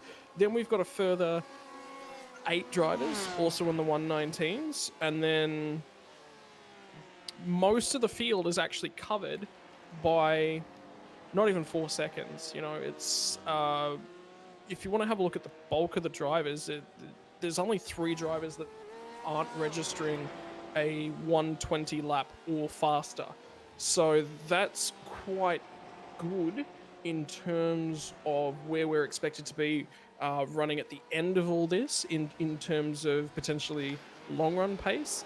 Where would I expect them all to pop out? Well, we talked a little bit earlier about the cars and their ability to, the GTE cars, the ability to potentially do the entire race on one set of tires. Good for them. The GT3 cars will have to make a tyre stop. So fuel is going to be a factor right on that 2-hour mark. I don't have enough knowledge to say, hey, yes, 2 hours will be fine. These cars should be running an hour and 3, an hour and 4 minutes to a pit stop, plus pit transit time, plus stop time, plus tyre time for the GT3 cars. That'll get them home definitely on a one-stopper. So there may be potential for there to be a two-stopper. We've got two Ford GTs in the field. You would expect them to be able to single stop the race. Everyone else potentially might be running in fuel-saving mode. Now, where that will pop out is in terms of, as we actually see a little bit of contact, I believe that was between, was that Trahair? Or who were we just looking at No, there? it was. I'm sorry, I'm just trying to get to the bottom with so many cars. There's lots of information coming through. No, it was Reese Ashmore, unfortunately, there, just coming into contact with Timothy Febben. Yep. All right. So they managed to reset, and get back out on track. So that's incredibly important. We're actually going to have a look. I'm just looking through the timing sheets that were both of our provisionals. Are for both of our classes. Both Gibson and Purnell, who are your provisional poles, are currently sitting in pit lane, so they're reasonably happy with their times. Chris, I would say, would currently be mentoring all of his GT3 gang and the GTE gang as well, and just sort of going, all right, where are you feeling comfortable? What are you trying to do? Potentially assisting them with a little bit of track management as well. In terms of setting their pace, which is always really, really good to see. The fact that he's out of the car generally means something like that is probably in the works. And can I also just point out too that we've got basically a second covering our top 15 cars. Yeah. So how phenomenal is that? It's just I know you were talking about it before in terms of the low lap times, sub 120 that actually is around this track, and if we expand it out to sub 120, we're actually down to 18th place. So this is going to be a very, very hot race for 2 hours that we're going to be able to bring you here once qualifying is over. So stick around. You don't want to miss out on this one. It's going to be a spicy meatball. A spicy meatball. Just had a quick look at track conditions as well. Track temperature is currently 36 degrees, so it's not on the mild end of the scale and it's not on the hot end of the scale. It's right in that zone where the temperature can go away a little bit from the cars. So whether the drivers have based their setup around or whether they've gone for a hot temperature, track temperature setup, if I'm setting up a car for potentially a 2-hour race, I would be looking at that, not the Goldilocks zone end of the scale. I want to set up and make sure I've got a stable car at the other end of the scale. When the track's running better, I'm sure that the car would just pick up pace from there. I want to make sure that the car is going to be nice and kind on its tires. In hotter conditions, so the track temperature actually dips down right as I'm speaking to 35 degrees Celsius. So it's trending in the downwards direction, which may potentially mean we might see more action out on track if there wasn't enough action out there already. Drivers trying to make the best of their conditions. There's actually a lot of drivers in pit lane right now as well. So qualifying will be resolving itself somewhere in the next just under 7 minutes, and we'll be into the formation lap from there, and all eyes on the start not long thereafter. Just 0.3 of a second separating our pole sitter Mark Gibson and Timothy Febben, the man that is on screen now. So just keeping an eye on these two to see what happens as we just see Febben go around there. So we'll jump off board with him. Mark Gibson is out on track, and we see what he is doing as he just goes past the control line there in that Newid. I hope I pronounced that correctly. Oh, as he spun that around as well. And that is going to be a dangerous corner. That it's a little bit off camber as you come around there. You've got to try and get the car, if you can, just to grab that, what do they call them? Ripple strip sausage. There's lots of different names for them. That yellow marker on the inside of the track there, if you can just pick that up, it helps the car get the turn that it needs to get into that corner. And as I said, cold tyres, that one there is going to be a ripper as we see a whole bunch of cones go flying in the air in the background there. And once again, the off-cambered first turn catching out Gibbo. That was actually turn number 2 that caught him out that time around. I was actually just watching and just taking a look between Gibson and Febben. Febben actually opted to let Gibson go there. So I was actually kind of curious as to whether he's going to follow him around for a qualifying lap and just sort of take a look at the car. But Gibson obviously putting the car somewhere the car didn't really want to be in the wall, and takes the reset, fresh that car up, and have another crack. So he obviously doesn't feel comfortable.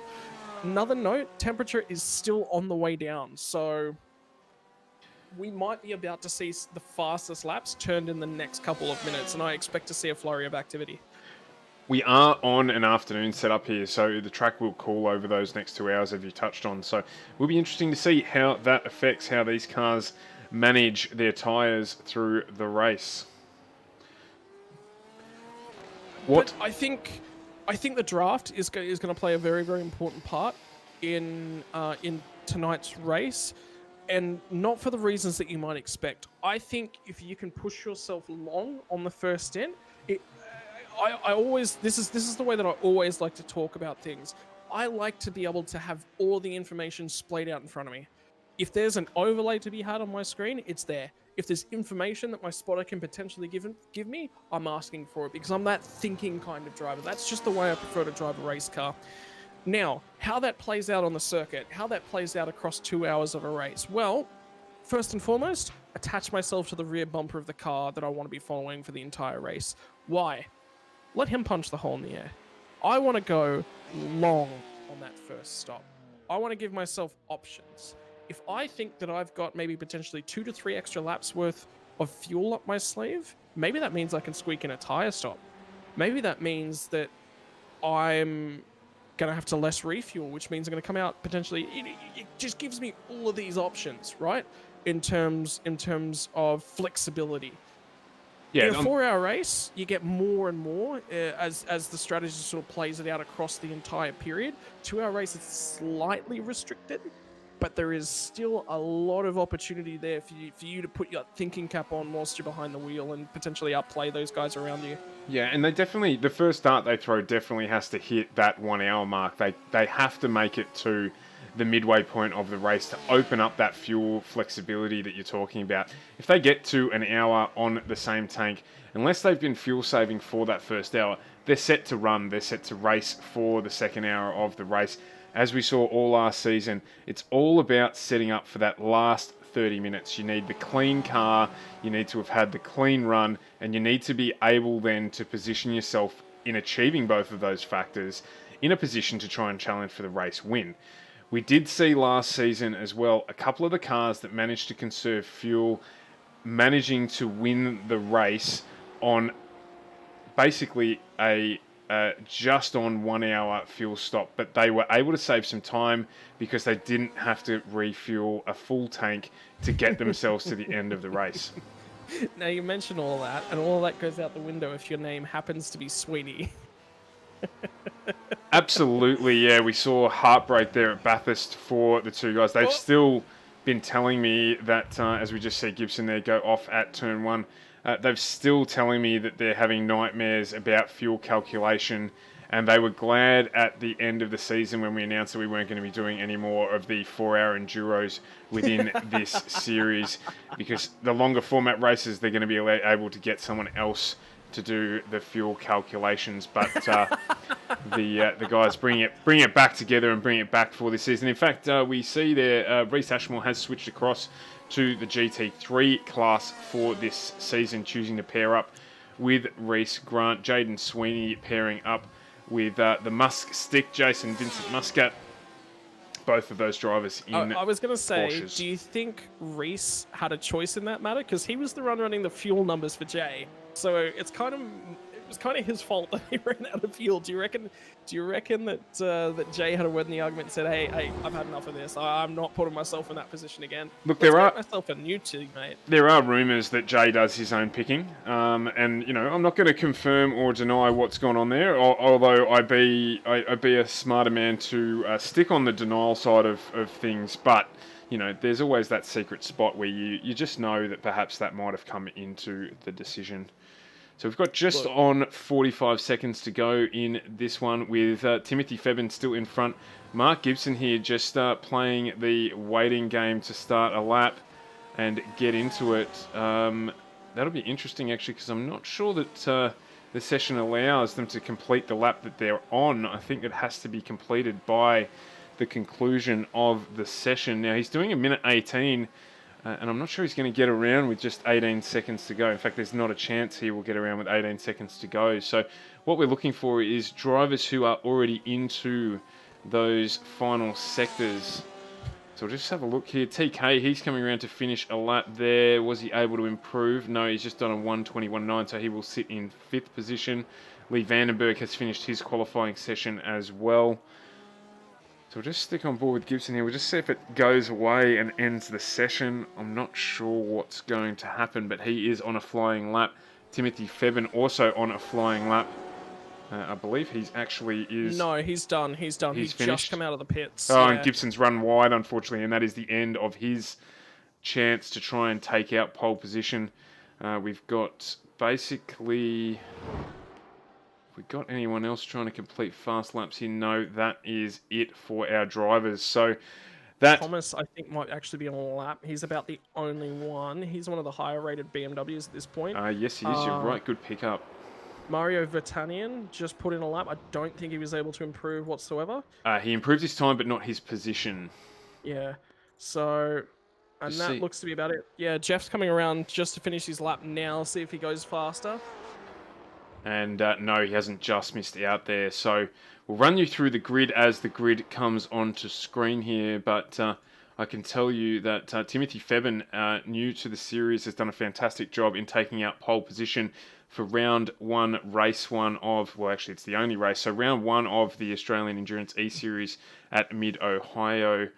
And we've got literally 1 second covering our first 13 places. So a fantastic job from everyone in qualifying there, and pumped to bring this one to you as the grid cars jump onto the grid. Yeah, so there'll be a formation lap. You should see that there'll be a gap build. Excuse me again, at the rear of the GTE class, between themselves and the GT3s. It's always better to leave a safety barrier. Basically, is what they'll be trying to set up there. So if you do see the cars and the field sort of split up a little bit, the leader of the GT3 class will actually control their start, which is actually Chris Purnell with a 1:21.5. So the benefit of that is if there is an accident, the cars are split up enough that things should be able to right themselves. You're generally looking for about 2 to 3 seconds is enough of a barrier in terms of when you're going to go. Then the other important factor, all of our cars seem to be able to, in the GTE class, are certainly of enough speed that they'll be able to separate themselves from the GT3 class. We did actually see in our last round out at Bathurst that there were cars turning between the two classes that were turning very similar lap times. And that ended up with a little bit of tripping over each other and having to flip-flop on strategy and all those sorts of things. So it's good to see that has resolved itself a little bit, and we're gonna get racing nice and cleanly. Yeah, so let's jump into that grid now and run you through our GTE cars first. I had a heart attack then for just half a second. I saw a GTE car mixed up within the GT3s. No. Those issues are all sorted out. So we've got Timothy Febben, who has taken out pole position in this race, followed by Mark Gibson, Adam Gardner, Brock Schaefer, Henry Thomas Kirker, who has jumped up into the GT3 category this season. Lee Vandenberg joining us again this year. Timothy Russell joining the series. Braden Nash in VR. We've got Matthew Bowler behind him with Mario Vartanian, followed by Pat Gallo and Todd Gibson rounding out our top 12 places. As we move back through the field here, Jesse Butler in 13th. We've got Ron Polito in 14th. And my apologies, it's Jesse Butler who is now in VR, not Braden Nash. We've got Tomo in 15th. Martin Lofthouse in 16th. Jason Muscat joining the series 17th. Wade Reynolds in 18th, with Phil Polito in 19th, Jaden Sweeney 20th, Ash McClurkin 21st, Jan Martizano in 22nd, Curtis Dexter, welcome to the series 23rd, and Matt Dexter in 24th, rounding out our GTE field. And we will just jump, if we can, quickly to the back of the field for our GT3 class, with Chris Purnell, series defending champion, taking out that one as it looks like we are about to go green. What has gone on there? My apologies, everyone. That is short shoot. Very short shoot. restart. So they actually wind them up, I believe, on the back straight, and then just sort of fire them down through. The safety car peels off, and away they go. So you can just see pretty much a entire field of Porsches nearly heading towards the first couple of corners to get ourselves underway. There's a BMW nice and highly placed up there, which will be Lee Berger. So he's the lead of the non-Porsche cars. So best of the rest, that's going to be him to start off things. I'm just going to jump onto Blimp View here so we can try and bring you a few views of this fantastic and large field as they head down towards the slow right-hander and into the more tighter technical section of the back end of the Mid-Ohio circuit here. Looks like we've got Chris Purnell leading the GT3 cars through the start of their race there, a couple of seconds behind this main pack. As always, Car in the fence. Did see someone run wide there, a little bit of a brake lock up as well. And just seeing who that was, I think it was Curtis Dexter who may have touched the fence there as well. Not really an alert on our timing screen at this point in time, so hopefully back on track. Another car down on the infield there as well, as this pack of Porsches leads us round through their first lap and into lap 2 at the start of this race. Yeah, so we're just looking at things to settle down and sort of set themselves up for the race. Somebody I did want to take a quick look at was actually Adam Gardner, who I believe qualified in 3rd position. He lost a lot of track position on that opening lap and finds himself down in 5th. So 2 spots back, which means that Lee Vandenberger, starting in 6th positions, managed to grab himself 2 spots, and Brock Schaefer is up one from 4th up into 3rd place. So a little bit of flip-flopping and swapping. The BMW is quite hard to pass. It is, I think, the biggest, or one of the bigger cars. The 4GT is actually quite massive in the rear, so it's quite hard to stick yourself down the inside or find a location to pass. The Porsches are tiny in comparison to the rest of the GTE class field, so they're quite a lot more easy to overtake. But having said that, they're also much more nimble in the corners. It's the straights where they really suffer, and until that balance of power comes through, I think the Porsches are going to be continuing to be the car to beat in the GTE class. Yeah, I think it's going to be, it's a good point that you make actually. It's going to be very difficult for the Porsche, even though it is more nimble, to get past that big BMW, Big Bertha, as we nicknamed her last season. So, and Lee Vandenberg is a very strong driver as well. So he'll know how to defend that position, and he'll understand where the strengths and weaknesses are of these 2 cars to enable him to defend from Adam Gardner in 5th, and potentially to understand where he might take advantage over Brock Schaefer in front of him. So we're going to be, I think, hopefully seeing that battle play out over the next 2 hours. Whoa. I just saw Brock Schaefer get very wide on the exit coming up to the left-hander, and it's sort of banked up, and a little bit of concertina effect through the rest of the pack. Adam Gardner was under a little bit of an impact there for a fair while, trying to get past that Big Bertha driven by Lee Vandenberger. But it looks like we've already got a little bit of a split happening within our field. We've got our top 7 drivers all the way down to TK. Then it's a little bit of a gap back to Matthew Bowler, and then it's another little bit of gap back to Pat Gallo. So that's 7th, 8th, 9th sort of position. So that seems to be where the early splits in the field are going to be. Yeah, absolutely. And I just have seen here as well that Mario Vartanian was the car that we saw running down on the infield there. Oh, as there is an off behind us. I think that's Henry TK, who has gone off into the barrier on the inside edge of the track there. He is stuck on the grass, and hopefully he can get that one around without too much of a disruption to the field there. Doesn't look like it was a bad accident from the reports that we've got on the timing monitor. We'll keep an eye there to see if he does pull through the pits, or if he does manage to keep that going. Timothy Febben, the fastest man on the track at the moment, our race leader, with a 1:19.17, just opening up the slightest ever gap over Gibbo behind him, but rest assured that Mark will be back with him as soon as he can to get back to challenge for the lead of this race. Yeah, so TK dropped all the way back down to 17th position, He's just managed to grab 16th. I think it might have been 18th, and he's just grabbed 17th past Jan Martezano.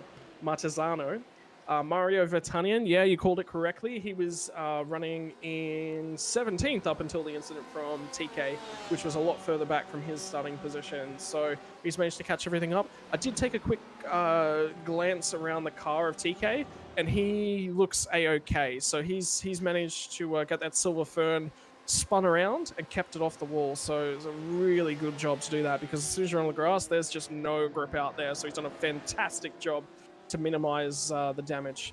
And just seeing that off in the distance behind us there, when we were watching that happen, it looked like he actually got lucky. He hit the tyre wall right at the end of trying to pull that car up on the grass, and just slightly bounced off it. So probably, if anything, just a little bit of superficial damage for TK. So hopefully he can move that car back up through the field.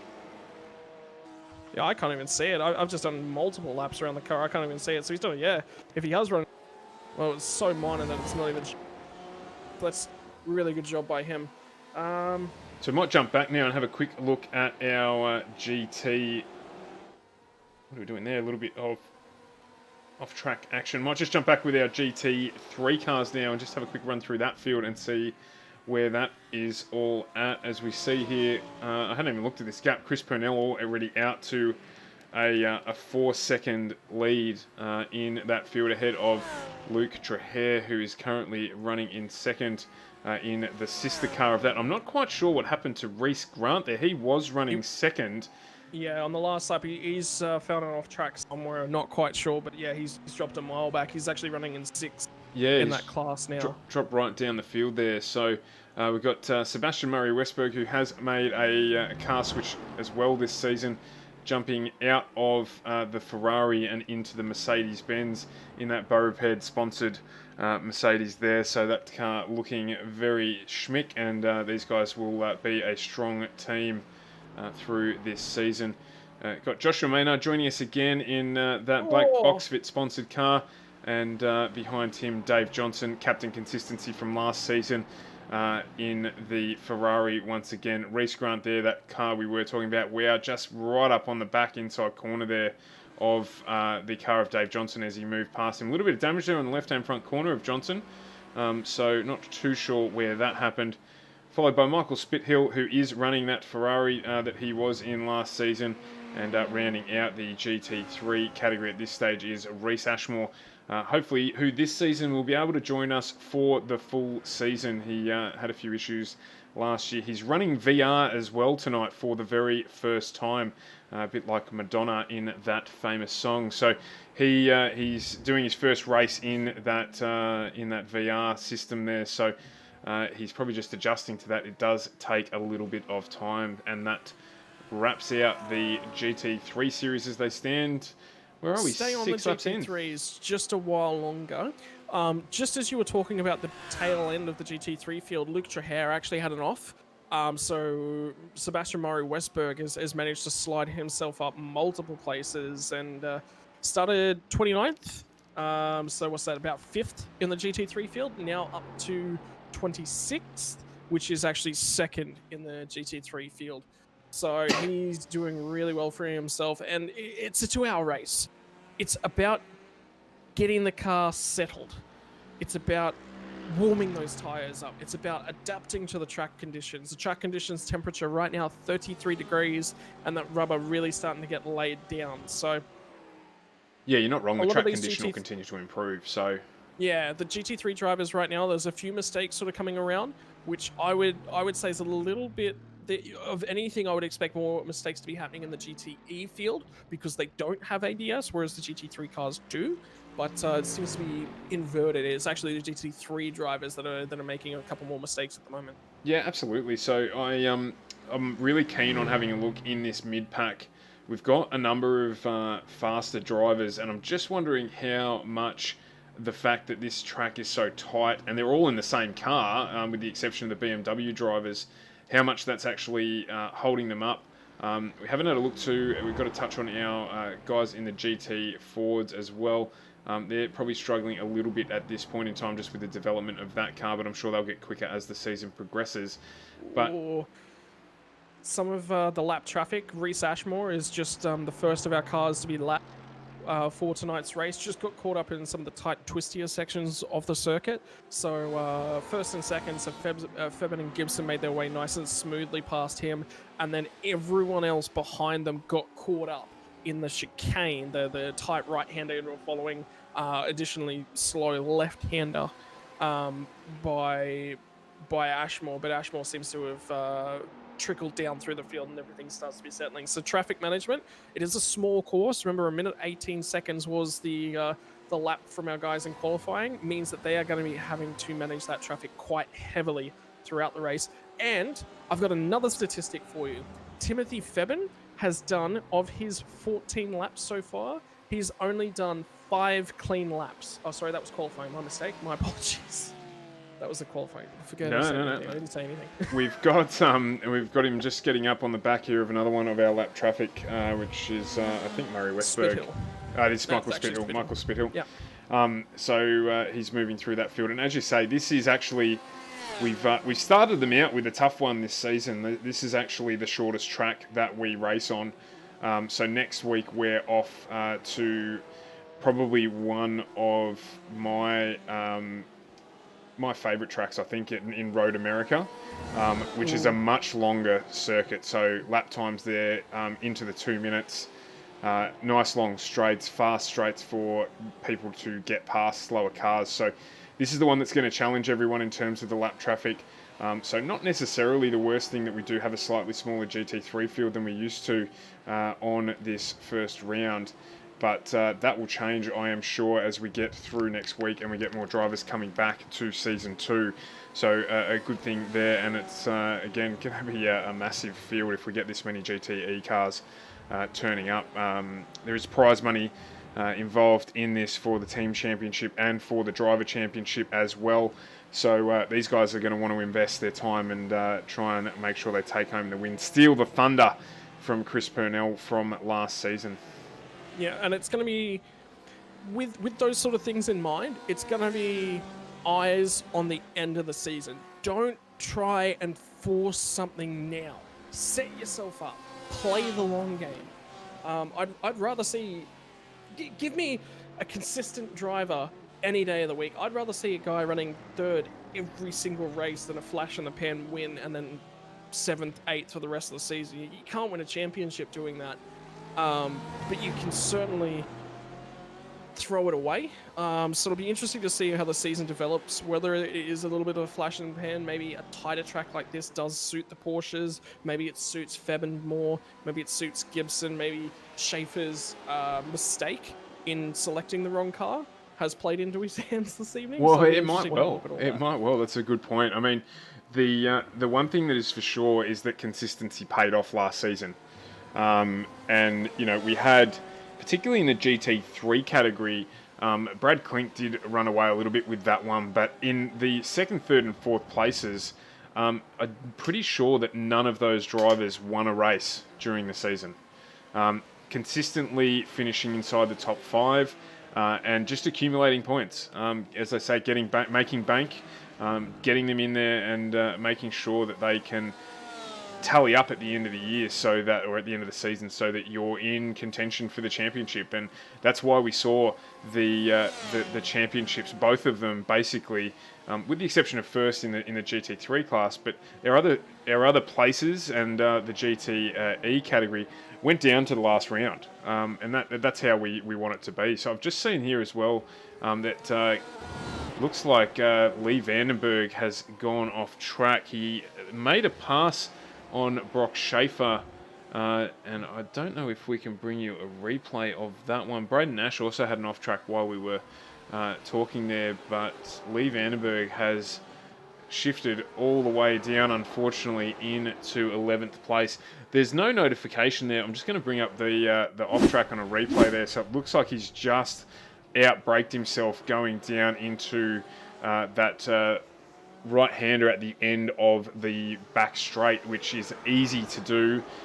So clean car back out on track, and he'll get back underway and try and make his way back up this field. So yeah, that's what I was just looking for, was the clean car as well.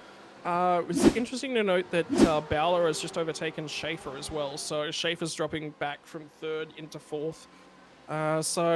We still got a little bit of shuffling about. They're still sort of, even though it is early days in the season, and like I said, you're trying to set yourself up for an end of season sort of result. There's some respect to be earned. Like you mentioned, there is such a vast quantity of newer drivers in this series. You have to part of racing within a league like this is that you get to build that respect level with the other drivers, right?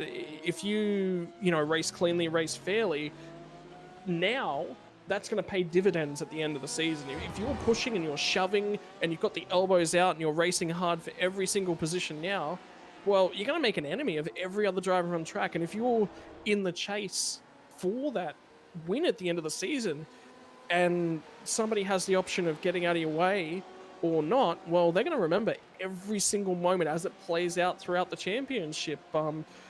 Something that springs to mind to perfectly exemplify that is Lewis Hamilton chasing down the championship against Felipe Massa.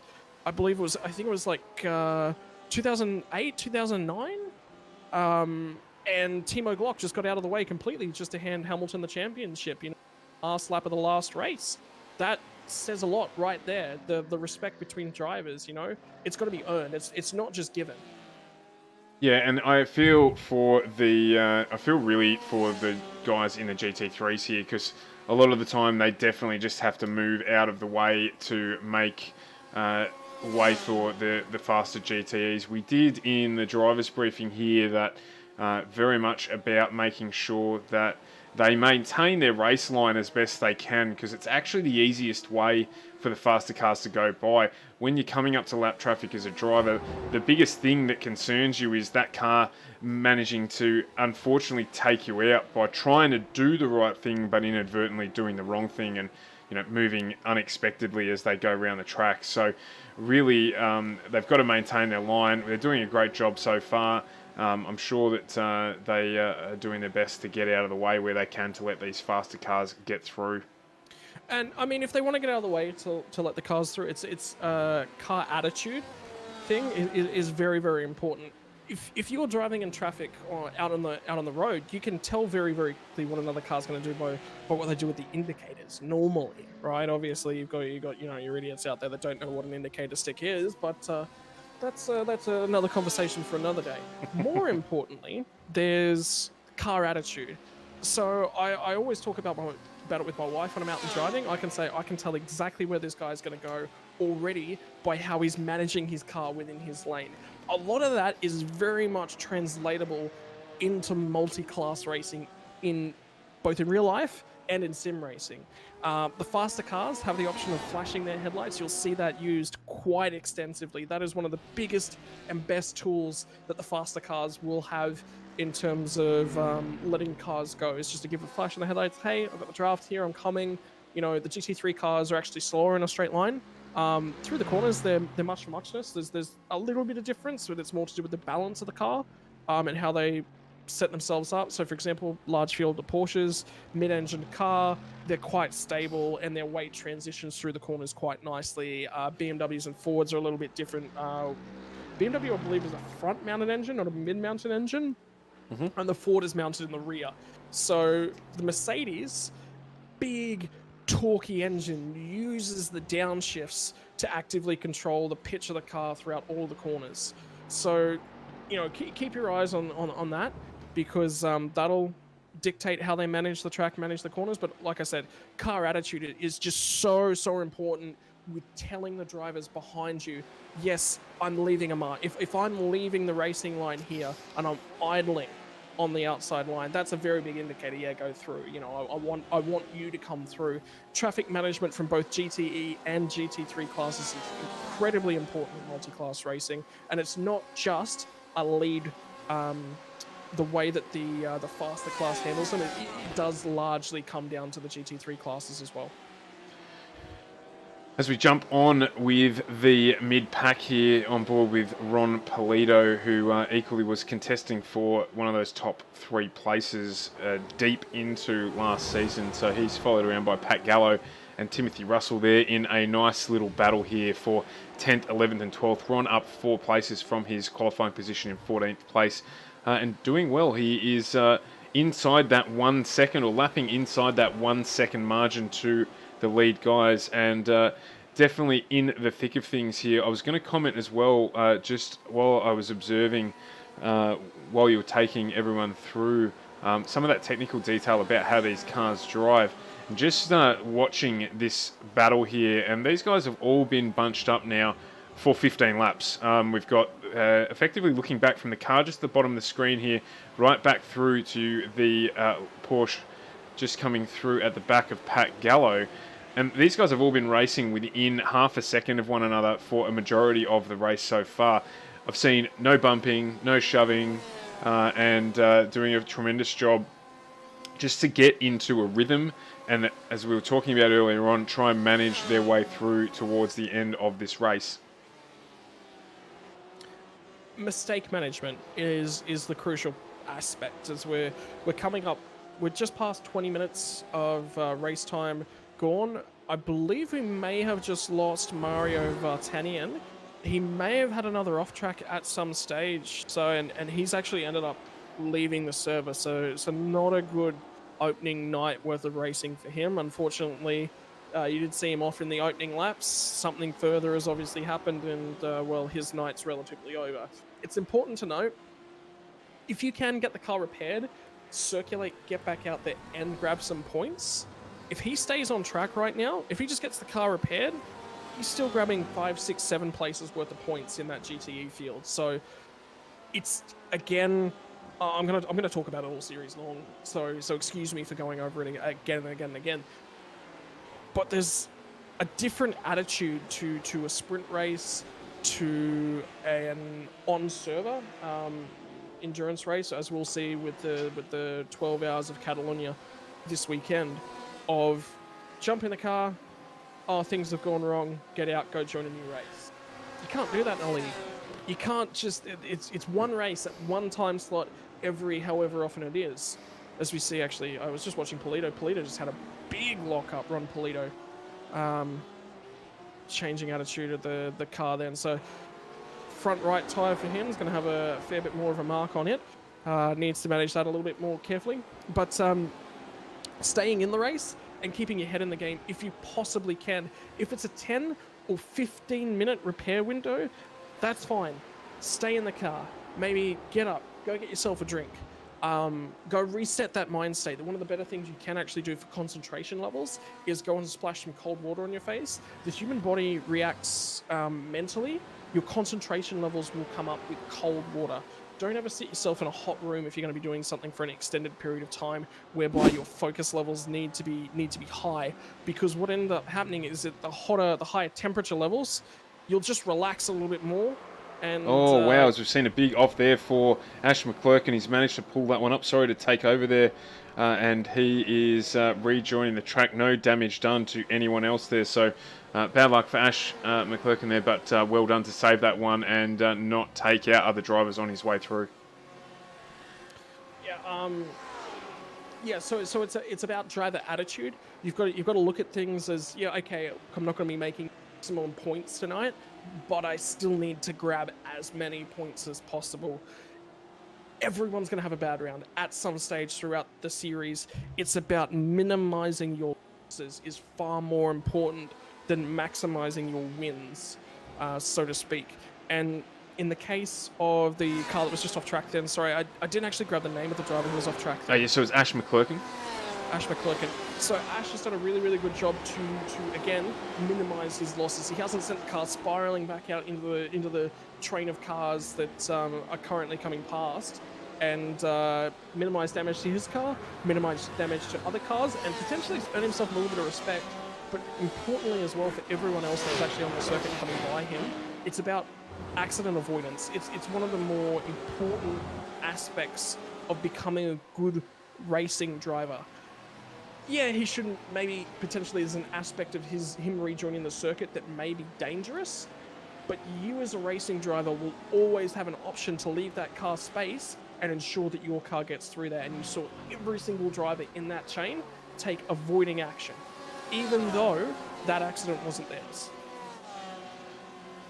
Yeah, it's a very good point. So we do award points here right the way back through the field, and just finishing means you've got a better chance of getting points, certainly, than people who don't. So just jump on board now. Timothy Febben is still leading this race. We're just going to, as he brings his Porsche around to the end of a lap, we'll jump on board with him now and let him take you for a run around this mid-Ohio circuit. So we'll be quiet and jump on board and enjoy.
And that's it.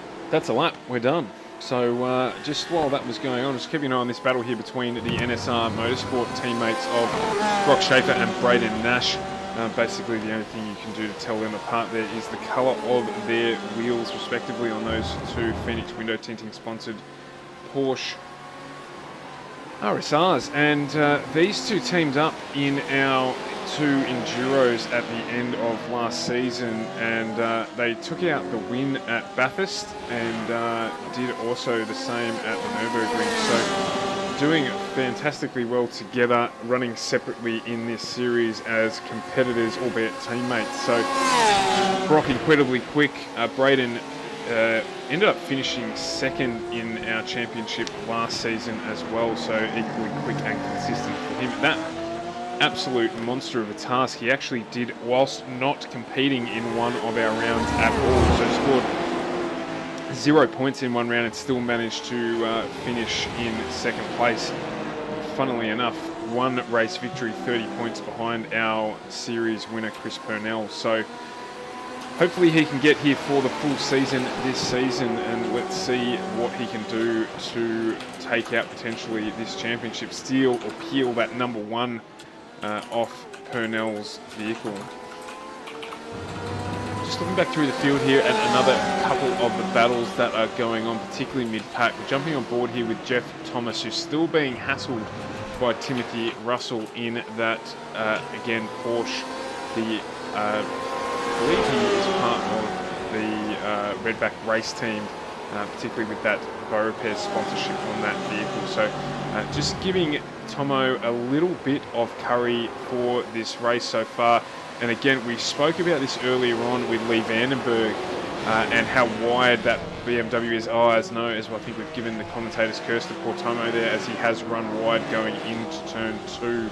And that has released the pressure from him, but means that he has dropped 3 places there with that off track, and is now having the Jason Muscat go around the outside there, but that won't stick for him there, and Tomo will keep that place. So Jason, we haven't actually focused much on him yet tonight. He is a new driver into the category, one of the VMM boys, jumping into yet another Porsche, and he's currently sitting in 13th, up 4 places. His car looks clean, and why am I saying that? Not because it's going to be for sale tomorrow as a low mileage dealer demo. Hi Adrita, thanks for joining us there, and it's because that means that so far he has not come into contact with anyone else. And we were talking about race management earlier on in this race and how important that is. And albeit he's sitting down in 13th, he's not going to need a lot to happen in front of him to move up the field. His car's in good condition, he's well positioned, so let's see how he gets on throughout the race in terms of moving that one up the field. Yeah, and just continuing to reiterate that point, manage your mistakes. If you have a brake lock up every 10 laps, that's fantastic. That's exactly what you need to be doing. If that's all you're doing wrong, fantastic. That's exactly what you want. And another couple drivers that are making moves, like you said, is actually up a lot of spots from his grid position. Ron Polito is up 3 spots from gridding in 14th all the way up to 11th. Pat Gallo is having a super consistent night, up 1 spot from his starting position. Timothy Russell's actually fallen 2 spots. But more importantly, you were mentioning Lee Vandenberg. Very, very quick. Started in 6th position, had a very early off, kept the car nice and clean. He's back up into 7th position, so climbing quickly for him. It's always going to be better if you don't have to reclimb and retake all those positions that you've lost, but good to see that he's shaken off maybe potentially some early nerves, some early lack of potentially tyre temperature, and he's resettled himself in terms of things pace-wise. So he's got a little bit of a gap, a little bit of breathing room either side of his car now, with 4 seconds of the car in front, same distance to the car behind, but looks like he's making ground, so... Yeah, we want one of those BMWs to get up to the front. We really do. I think that's got to be the aim for the commentators for this season, is to will one of those cars that isn't a Porsche to the front of the field. You can't have favourites, but we need some variety. Like, variety's the spice of life. Let's get behind a BMW. Get him up into the top 3 at least. If you've got that Porsche-coloured glasses on that I think you do, then understanding you don't want them to win, but definitely give us some variety. Definitely give us some variety. That's what we want to see. I'm sorry, but you can't. If you were to walk me down pit lane, fire all the cars up, and then go, which one do you want to drive? The Porsche, just the sound of it. Like, okay, you walk me down pit lane with a blindfold on, and you tell me which car would I want to drive? Porsche. Have you heard that thing? It's so pretty. It's one of the GT3 cars is actually off track. They're just around Vandenberger manages to bring everything back on. That's actually Joshua Maynard, by the look of things, who ran off track in his AMG Mercedes. But look, I have, and I've got to contest. I've got to declare that I've heard the M8 start up in real life. So it is a beast. The bimodal exhaust, when it starts, we literally had a group of people emerge from a building to look at what the noise was. So in terms of, how does it sound when you're racing? Yeah, look, probably not as good as the Porsche, I'll give you that. But from startup, the BMW M8 has a fantastic sound to it. Great burble, a little bit of crackle. It's like a box of rice bubbles, but a lot thicker tone. And it's a great car to look at. And if you're in it and you're the one pushing the button, my goodness, the experience, it's fantastic. So, yes, I take your point. Porsche, fantastic looking car, drives well, looks good, but the M8's got some appeal to it as well. I was actually playing some World of Tanks earlier today, and Porsche did the engines on this German tank. No, it was VW, but I said, look, I'd prefer it if Porsche made all the tank engines in that game. I'd prefer it if just everything was just a Porsche. In actual fact, can we reach out to Porsche for a comment on whether they'll make a V8 supercar? That would be fantastic. Maybe replace Holden with Porsche. Well, yeah, except the obvious issue with Porsche making a V8 supercar is that their engines aren't in a V shape.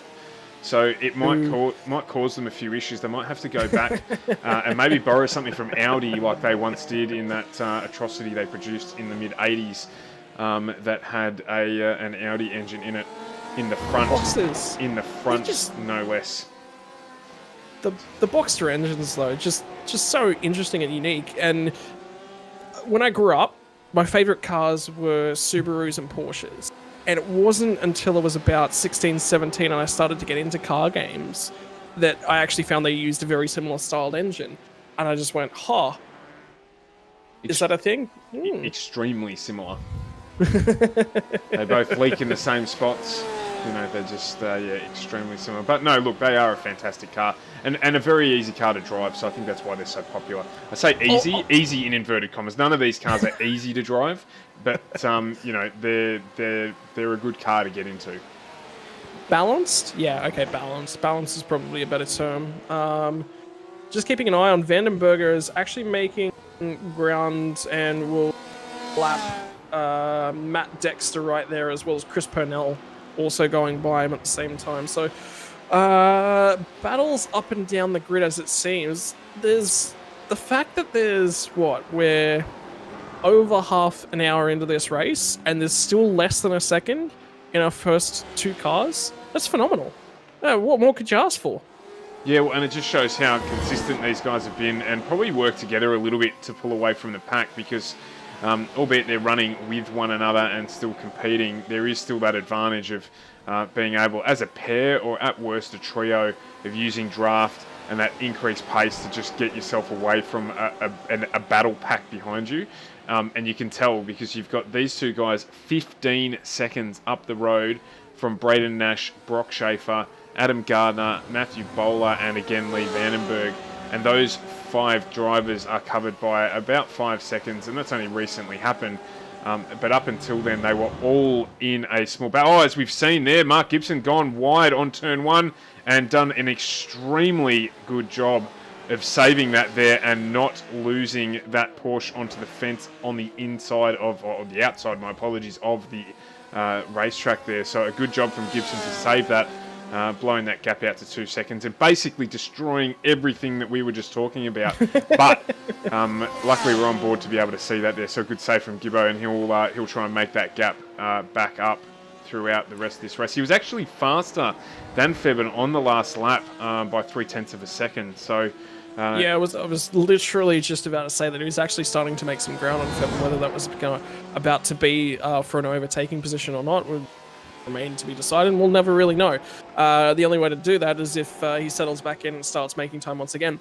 Important point to note, Nash and Schaefer are both running for NSR Motorsports. They're in 3rd and 4th. I will say that those guys are going to pit on the same lap, and it would not surprise me to see maybe Nash run the first half of the stint at the front, and then they'll flip-flop it around, and Schaefer will be pushing the hole in the air for the remainder of the split. But those guys, I can see them in Discord. They will 100% be communicating, and they'll be planning and strategizing and working together. And Matthew Bowler is the other guy that they're actually working with. He's only a little bit further up the road, only 5 seconds or so behind these guys. Actually, probably even less than that once they make their way around traffic. So he'll be aiming to attach himself to the rear of the NSR Porsche's battle pack, and we say battle pack in quotation marks because there will, at this stage of the season, there'll be no battles going on. It will literally be professionalism, business style driving. They'll be trying to keep those things and trying to keep each other's nose cleans and continue to build the strong reputation that they have with each other. Yeah, I think that's a good point that you make as well in terms of battle pack. I mean, by battle pack, when we're talking about obviously a group of cars that are really close together. But right now, at this stage of the race, we are just coming under 40 minutes into the race, and it's absolutely just about managing where you're positioned on the track, consolidating to get to that first pit stop. So, we're really focusing now on these guys making it to an hour long before they jump into pit lane, and we can't see any fuel burn numbers at this point in time, so we can't give you any predictions on where the guys are going to finish up. So, but we'll keep an eye on that for you, and obviously as things progress, let you know where that's at. And just continuing to watch Bowler from my perspective, Lee Vandenberger's actually attached himself to the rear end of the Porsche, and he was actually making a little bit of ground until ran into some traffic on that last lap. So I would say that Vandenberger is probably going to make a move somewhere in the next 5 laps and get himself ahead. And Matt Bowler actually just heavily locked the inside front wheel. So his tyre quality could be on the way down. He could be under a little bit of a pressure. And how Vandenberger handles this next 5 to 10 laps could be quite indicative of potentially where he's going to be ending this race. He's doing a fantastic job in that BMW to make his way back up the field and reattach himself to Gardner here. So, to Bowley here, my apologies. So it's going to be a good effort from him. I think he probably will end up getting himself back up onto the back of the Nash-Schaefer-Gardner battle at some point in the evening. So pit stop's going to play a very important part in terms of refueling speed between those two vehicles. I don't actually know what to expect as to which car will spend less time in pit lane refueling the tank there. So pit entry becomes really important in even gaining half a second to a second during that pit stop. And the drivers will be focused on making sure that they maximize their pit entry speed, hit the pegs as late as they can to pull the car up right at that control line for the speed limiter, because you can make up a second on a driver that's not paying attention, who brakes too early, and a second is all you need. So a second in this particular race gets Vandenberg in front of Bowler, gets him 3.5 seconds behind Adam Gardner in front of him. If we look at our race lead, which was less than a second for a majority of the race thus far, from Timothy Fevin back to Mark Gibson, that puts Gibson into the race lead. So it's a big critical part of this race to maximise that entry speed, minimise the amount of time you're in pit lane, and hopefully jump a car in the process of doing it. As we see, one of the Motorsport cars off on the inside of the track there. Who was that? That was Schaefer. Schaefer's actually backwards. Has gone off on the infield at the end of the main straight there. So we will see if we can bring that to you, just to see if he's outbraked himself there. Has he? He's running around. Oh no, and he's been taken out. He has been taken out. So who was that who hit him there? I'm going to say that it was Gardner who ran into him there. We'll look for some damage on the outside left-hand corner of Gardner's car. But not sure how that happened there. Gardner's car's bent. Gardner's car is definitely damage there as well. So damage there between... contact there between Schaefer and Gardner, and I wonder if that'll trigger an early stop for Schaefer. He won't make it, as we just see one of the Fords off on the inside. He certainly won't make it to the end of the race on this level of fuel, but it all depends on whether or not there's any damage to that car that's causing it to be difficult to drive that will ultimately slow him down. So we'll just stick with Schaefer here and see how he goes as he gets around towards the last couple of corners of this lap, and see if he peels off into the pits. No, he has not. So obviously not going to cause him too many problems as he continues around in now 11th place in the NSR Motorsports Porsche. I'm just trying to watch what's triggered that. Gardner's... See, Gardner was for a long time nowhere near Nash and Schaefer. I just can't see how he's managed to make up the gap. Yeah, like it almost looks like he's come out of nowhere, you know? I certainly didn't see it on the battle on the gap, on the intermediates between those cars, that gap closing. So I don't know there if maybe Nash and Schaefer had an issue, or it actually to me it looks like Nash was making time Nash. Gardner was making time on both Schaefer and Nash. He was only 3 or 4 seconds back up the road from them. Actually, I don't even think it's that. He was a little bit closer than that potentially, and catching them all the time. And remember that. Okay, no, that's current standings. All right, my mistake. Sorry, I'm just looking at some different data that I was really looking at. But no, Nash was actually making time. And then it looks like he's just caught up and he's just gone for the dive bomb pretty much straight away. So that looks like what's actually transpired in the thick of things there. Gardner's managed to come out the best of it. He's managed to hold on to 4th position, but I think that might be something the stewards might have a look at a little bit later on. Ultimately, he has locked pretty much every tyre on the car by the look of things, and unfortunately just barreled in there. So ultimately, it's going to be mainly a racing incident. Not much he could have done. He went for the move. It wasn't quite able to make it stick.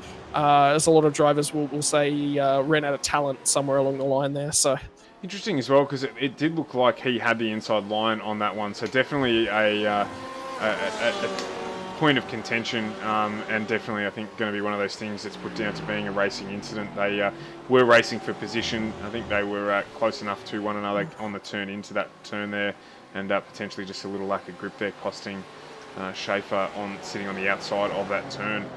And in But- the background of that shot there that you're actually looking at right now, you can actually see Vandenberg has made his way past Bowler, and you add in the fact that Schaefer has trickled down the order.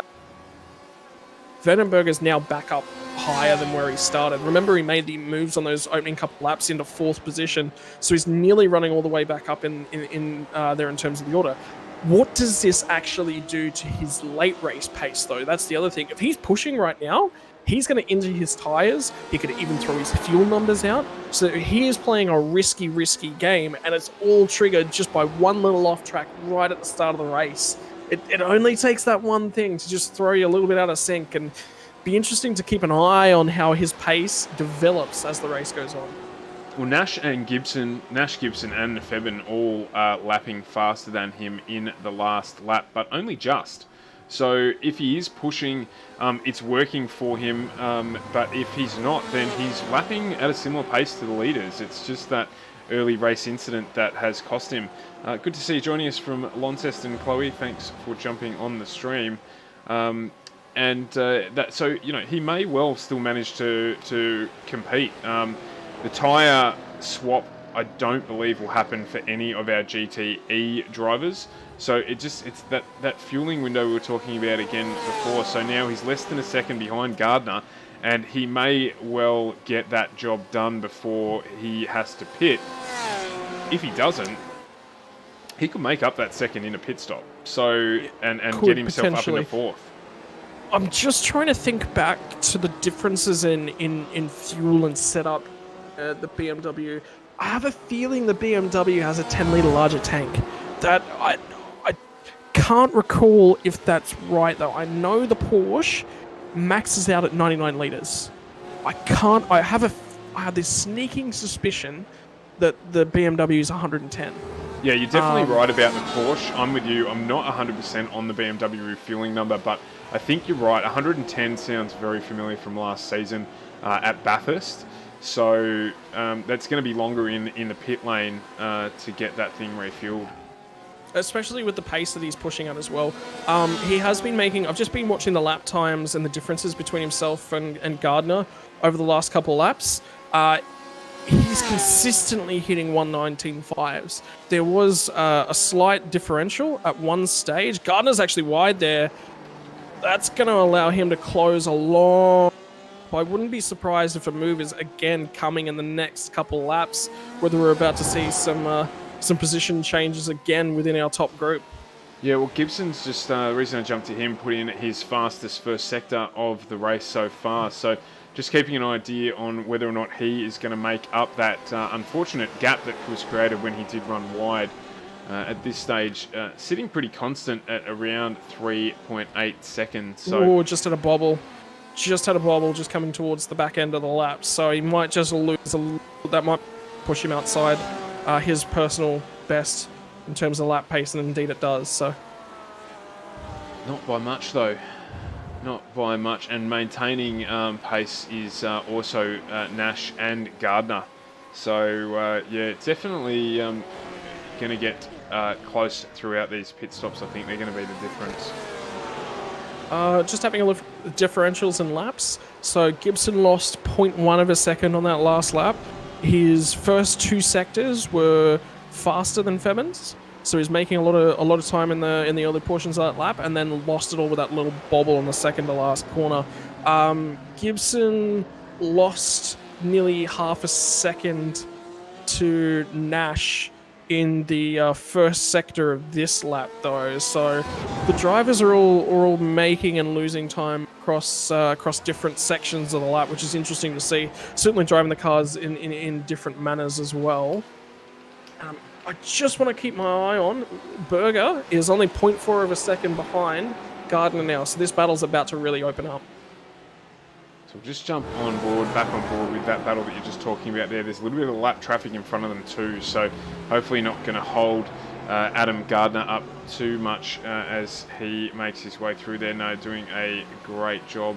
I believe that's Sebastian Murray-Westberg just making room there for Gardner as he comes through. There's nothing worse than losing a spot because you're held up, so fantastic job. Well done, Sebastian. We'll come back and give you some airtime in a minute just as we watch this battle translate. I believe it is Luke Trahere. They're now coming up on in the Virtual Motorsport Mentor Academy Audi, and he does the right thing and moves over to the left of the track. I'm just wondering if our number 7 car, Josh Maynard, has seen them coming through there. He has, but unfortunately there's Lee Vandenberg has been caught up in those two drivers passing one another as well. So there is a race within a race going on here, and Luke Trahere just trying to make his way past that lap traffic as well at the same time as making room for the Vandenberg Big Bertha BMW as it was trying to get through as well. So no harm done physically, but the gap has opened up unfortunately for Vandenberg to Gardner here, just to a second and a half. That'll frustrate Vandenberg, but unfortunately it's the nature of the series that we're in.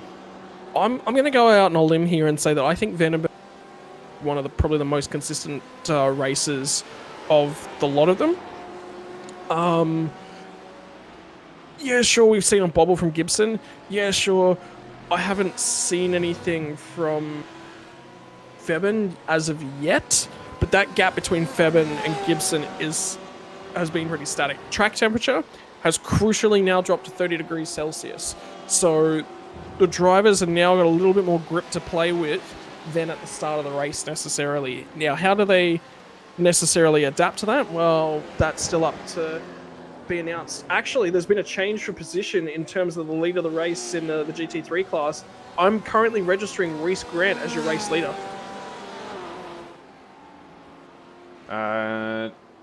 No, No. don't think so there. I think that might be a pit lane issue. You can sometimes, unfortunately, as we've jumped on board here with Chris Purnell, sometimes off-tracks will trigger some funny things on the timing monitor there, so apologies with that data issue. We've just got Chloe... that's a different issue altogether. I think that just might be blind, stupid, or dumb, one of the three. Okay, no problems at all there. We all suffer from that every now and again. Just got Chloe on board with us at the moment, who wants to see how Josh Maynard is doing.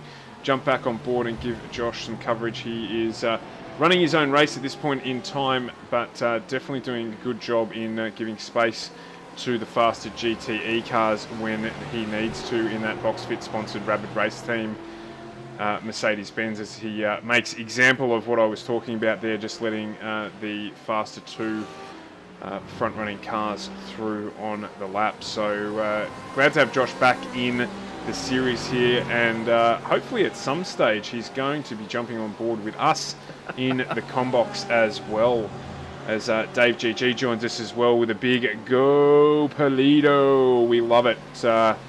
Old foot fetish Polito running as well. Phil Polito with his mates jumping on stream at Bathurst and giving him a fair old stitch up with a few errant stories, we believe, about Phil's nocturnal activities. So great when family and friends jump on board, and we certainly love you guys joining the stream for us here. So thanks for giving us the support. A little bit close for comfort there, as you actually have your man Polito on screen. Pink Polito car can only be Jan Martina, is it? No, it's Phil Polito. Phil Polito. Phil He's switched to pink.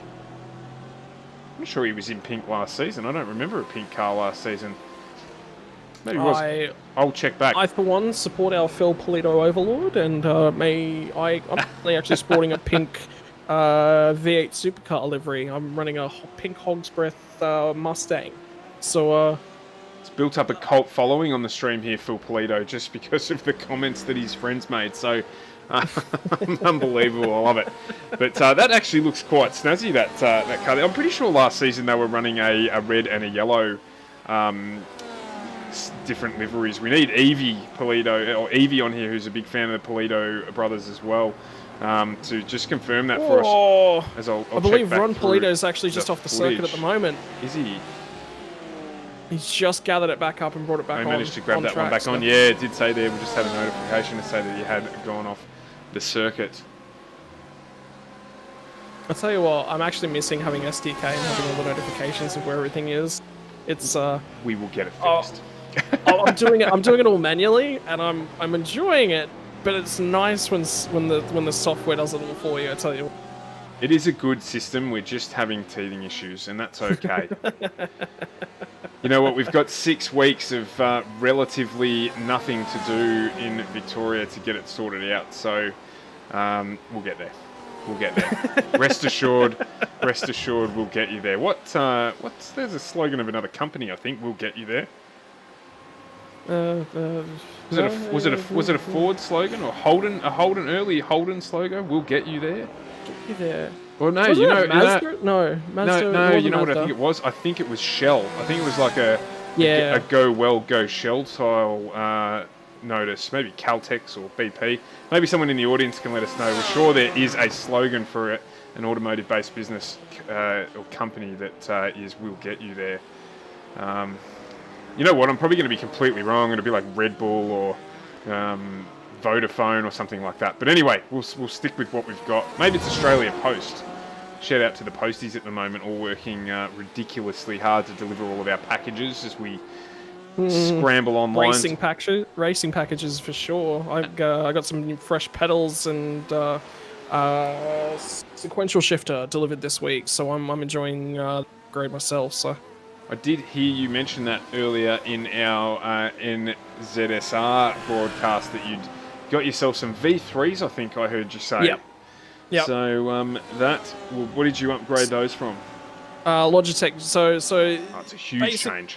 Logitech G29. Yeah, big change. Huge change. Unfortunately, that's leading to a big problem with braking pressure. Yeah, and I'm not going to lie. Garmin is "We'll take you there." Right, so maybe that's it. Thank you very much, Jamison. I feel like there was something else. I'm sure I there feel like we was, haven't nailed it. But you know what, Garmin, it could well be. My son's got a Garmin watch, so it could be that's where I've seen it. Maybe someone can Google it. Just Google "We'll take you there" and see what comes up. I have to know. It's one of those things. I'll be up until the wee small hours of the morning trying to figure it out if no one tells me, or I'll forget about it and I'll wake up in the middle. Oh, you did Google it. Okay. So maybe it is there. It just doesn't feel right. It doesn't. No, it doesn't. It doesn't, does it? It doesn't feel like what I was thinking of. But you know. Oh, you know what it is? It's Garmin boating technology. It's not Garmin watches or anything. It's actually their boating stuff. Well, that makes sense. Like, I mean, you know, a Garmin watch could take you there, I guess. But. Yeah. Or their navigational equipment was the other one. But no, I think it's actually some of their boating navigational equipment. Yeah. I don't know. You know what? It's probably a completely different slogan, actually, that I'm thinking of, and that's just what's come to mind. It's not a flying. So one of the air companies.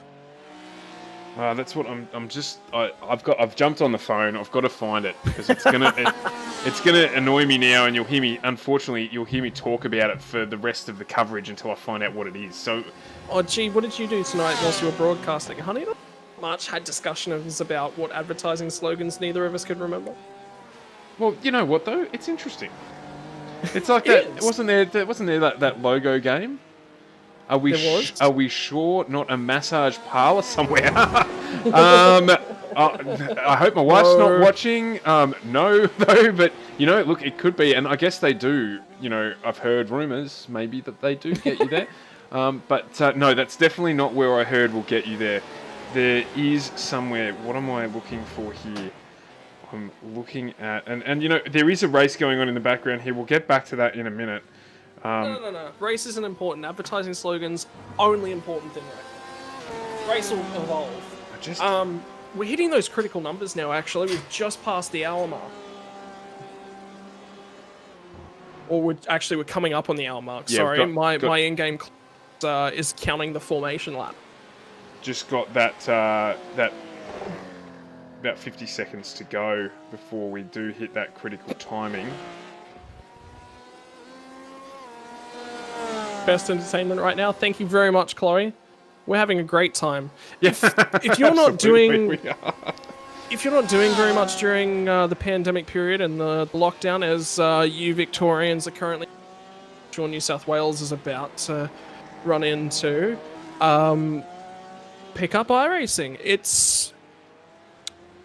I'm not gonna lie, it's an expensive hobby to start out, but once you're into things, it settles, and it's definitely worth it. I've made, over the last 6 months of racing, I've made a lot of new friends. I've learned a lot, and I'm glad that I took this opportunity rather than jumping into a more expensive race car and putting it in the fence before I learned some lessons. So if you're in the market and racing is something that you're certainly passionate about, like you'll hear me talk about throughout our broadcast, that I actually grew up racing motocross and speedway style tracks on motorbikes. It's cheaper than some of the alternatives. Motorcycling for kids can potentially be cheaper, but for the adults, no. Sim racing is probably the way to go. So. And if you're in the market for a simulator, you can actually go ahead and head on over to a couple of our broadcast partners. A perfect segue to lead in and support those guys. If you're after a computer, head on over to AFTERSHOCK. They build custom PCs, your rig, your choice. If you're looking for a new PC, if you're looking for a company that's going to support you in the long term as well. Stuart has some amazing stories about, there's actually a car just diving into the pit lane, which we'll jump back into in just a second. I'm seeing multiple cars running down pit lane at this point in time, so we've reached our critical number. We'll get back to our sponsors in just a moment. So we've got Henry Thomas Kirker in that awesome livery now. Black Porsche rather than the black Ferrari that he was running last season. He has jumped into pit lane along with Timothy Russell in the Bow Repair sponsored Red Bull Racing Team. That's a slip. The Redback Racing Team sponsored Bow Repair's car there. So they're our first GT3s into pit lane. As we also did see Chloe, your man Josh Maynard, enter pit lane 2 to serve his pit stop. Don't believe he is going to take tyres, but certainly he has to. Refueling. You cannot get these cars around 2 hours here. Well, and interesting to see as we jump back into pit lane there that TK in the Porsche is taking tyres too. So potentially the track temperature contributing to the requirement for particularly that car to take tyres during its refueling pit stop. So I'm just going to bring the weather up on the screen here as we just see you correct, Josh, taking tyres as well. So the temperature at the moment on track is 29 degrees, so it has dropped since we did start the race, as we suggested that it would, obviously going through the afternoon here. A couple more drivers pulling into the pits, getting an idea on the total pit lane transit time as Brock Schaefer has done his pit stop as well, 39 seconds for him. That cannot be a full refuel for him. No, I don't think he's taken a full... Was it Brock Schaefer you said? Brock Schaefer, lap 45, so he has just done one lap after pitting, and he's done a 40-second pit lane transit time, 32 seconds of that stationary. So 32 seconds is the refuel window for the Porsche, or a majority of our field. That is not a full refuel, though. Just looking back, Timothy Russell, who did a full refuel there, 1:18. TK, who did a full refuel there, 1:18. So what I question is whether or not that change in time for him is because of the fact that he did not take tyres.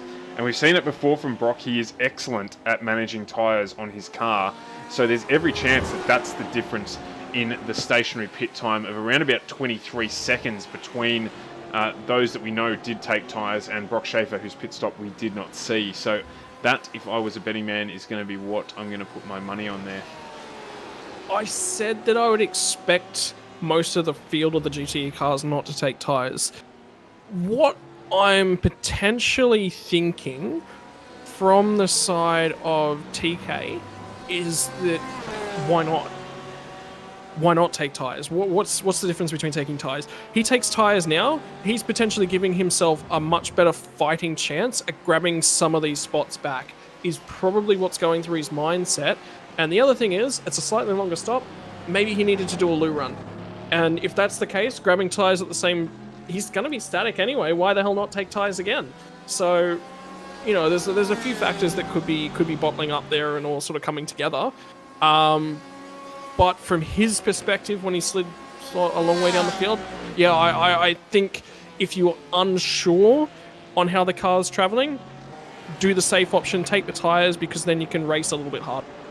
We haven't seen any of our lead cars yet duck into the pit lane with Timothy Febin and Mark Gibson still out on track. Just jumping on board with Lee Vandenberg here, who has closed the gap to Adam Gardner in front of him now, just 2.32 seconds. So he is hoping, I imagine, to get into that window where he might be able to jump through the pits, but we do suspect that the refueling time for the BMW is going to be around about 5 seconds or so longer than the Porsche as well. So his stationary pit time will be longer than the Porsche itself.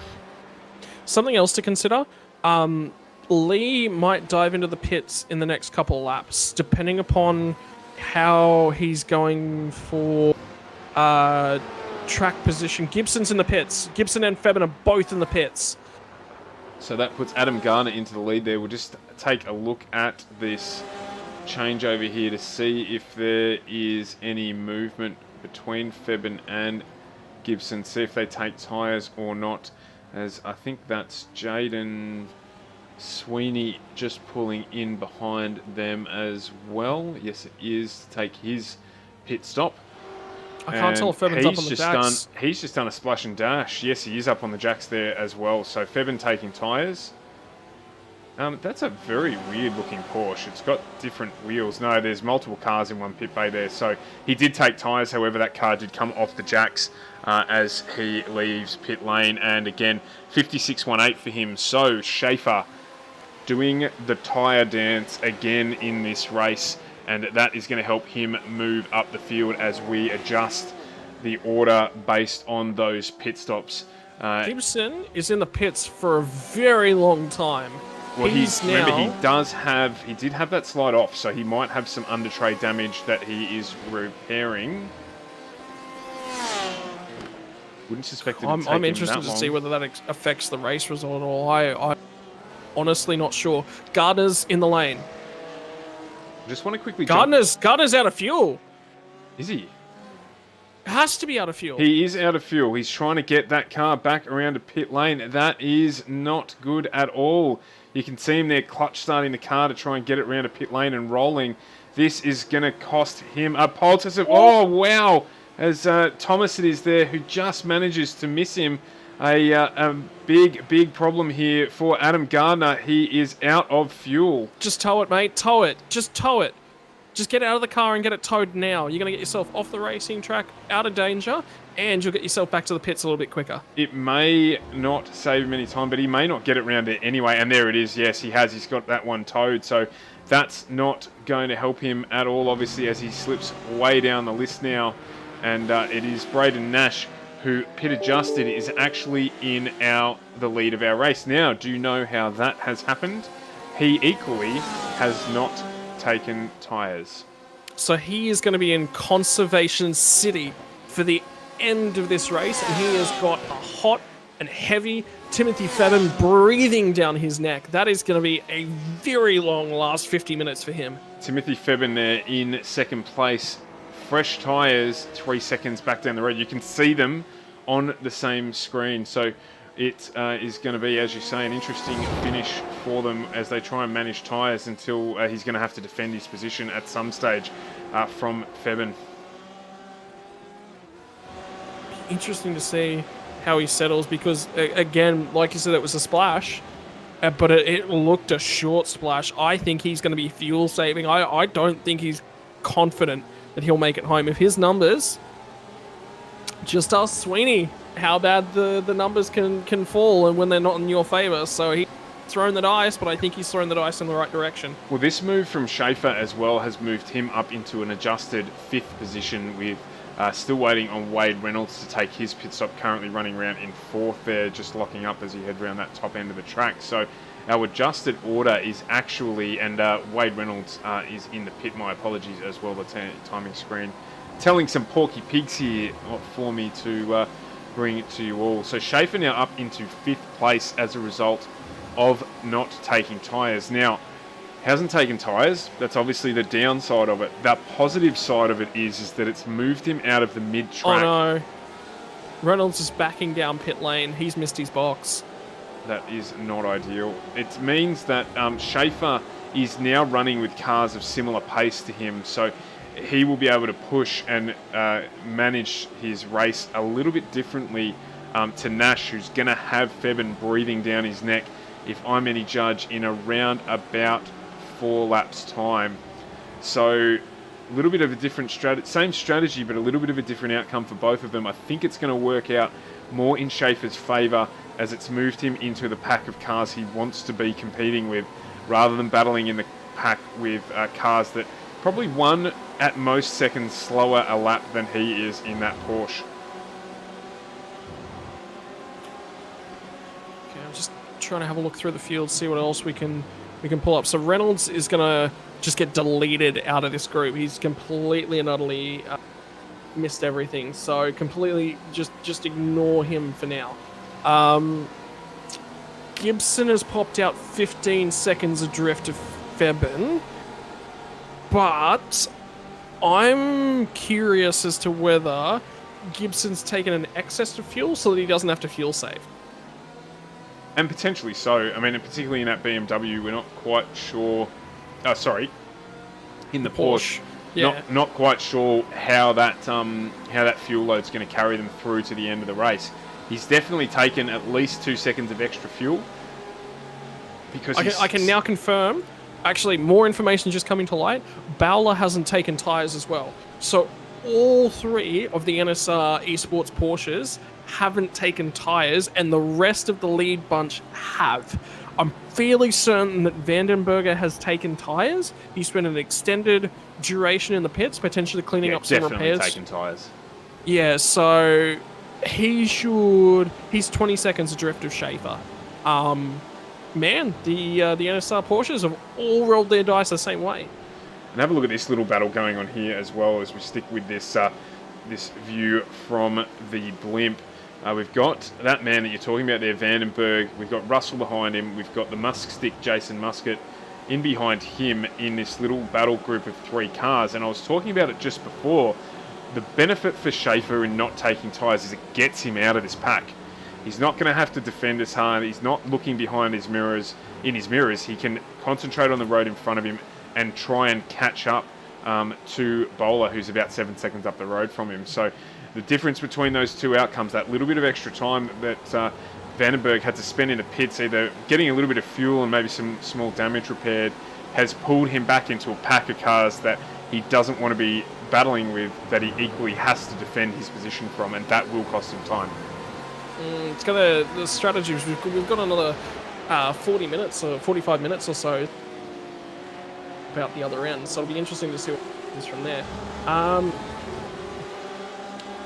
No other real big movers and shakers of note. I would expect that Gibson's strategy with his pit stop, actually Febin was right under the rear wing of Nash when they come out of the pit stops, but Febin took fresh tyres, which meant that his tyres had to take a few extra laps to actually come up to temperature. So be interesting to see what happens now that they have come up to temperature. He actually dropped back outside of 2 seconds behind Nash, but he's closing already. I just thought at this point in time it's probably a good idea to jump on board with the leader of the GT3 category. He's been doing a good job at the moment, around 35 seconds in front of Reece Grant, who is second in the GT3 series.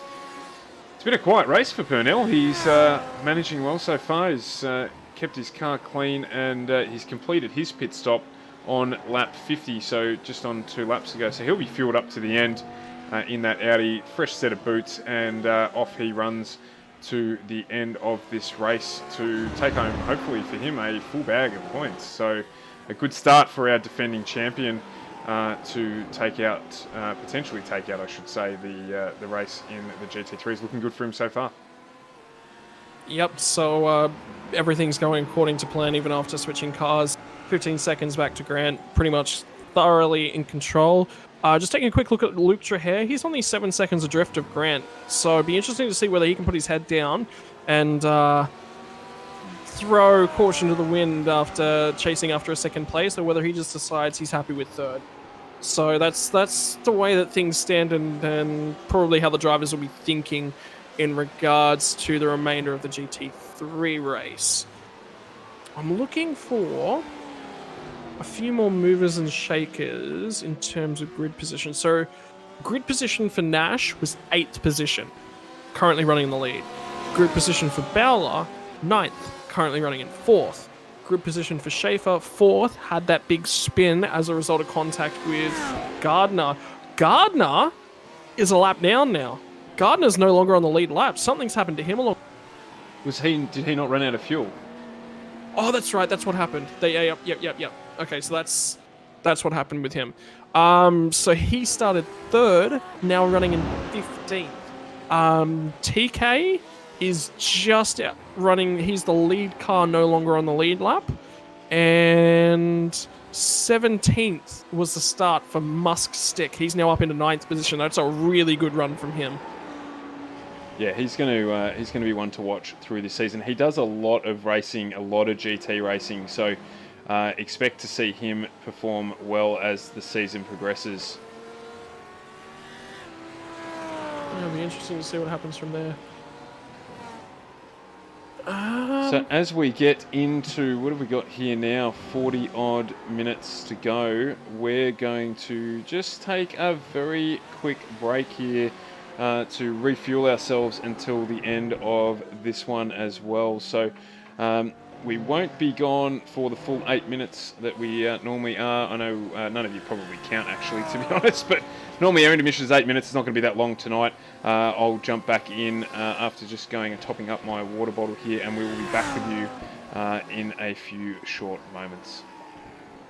Simrigs.com is dedicated to not only supplying quality products, but also helping you achieve your potential and goals within the sim community. Race clean. This is the most important thing to progressing in any of the racing simulators out there. Be consistent and stay on your race line. Someone that is much faster will overtake you when they can. Moving off your line to get out of the way can cause more trouble than you think. Have fun. You will wreck quite a bit. Sometimes your fault, plenty of times not your fault. Learn from it. Wreck avoidance is key. Whether you're just starting out and wanting an entry grade setup, or have been in the sim scene for years and needing a well-deserved upgrade, Simrigs.com is here to help. So please don't hesitate to contact us if you have any questions. At Ferguson Group Media, we are a full-service marketing agency built for today. Day in, day out, we are about attracting attention to build brands. We believe that every business is a marketing and media business and should have access to a content creating machine. That's where we fit in. We also understand about extracting value from social media marketing and digital marketing. Video is king in producing content for your business. From it, all other forms of content can flow. We are set up to film, edit, and post-produce content at scale. This enables us to keep costs down, allowing small businesses to also access our products. Don't hesitate to reach out and chat about your content ideas. Your local digital marketing agency, Ferguson Group Media. There is an awful lot to learn, and it takes quite some time. Trying to work it all out on your own can be confusing and overwhelming. It can be super hard to get on the track, never mind being competitive. For me, I was lucky enough to get involved with a group of guys that were really fantastic and gave me a lot of knowledge and support. This helped me to progress with my skills and got me up to speed very quickly. After a solid 5 years honing my skills, I now feel I'm in a position to help others. So I'm all in on Virtual Motorsport Mentor and loving every moment. I created this platform to help drivers develop their skills and get the support and feedback they need to improve their drive lines, speed, setups, and more. My goal is to see you become the best driver you can be. The question is, how far do you want to take it? I look forward to helping you drive fast and win more. Chris, Virtual Motorsport Mentor.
Would you like to get your brand in front of thousands of avid gamers?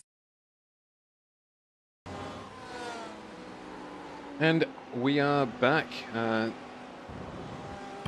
Just catching up on what's gone on while we've been gone, and not a great deal as far as the GT. Nash is in the fence. Nash is in the concerned. fence.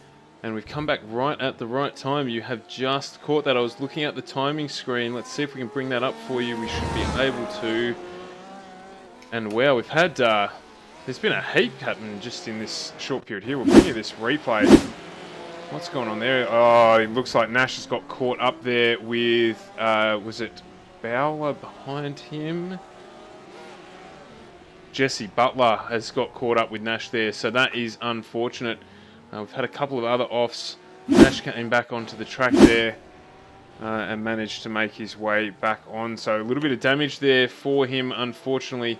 We also had Reese Ashmore just off on the inside of the track there. It looks more there like he's been just got out of the way and let someone through in that Audi.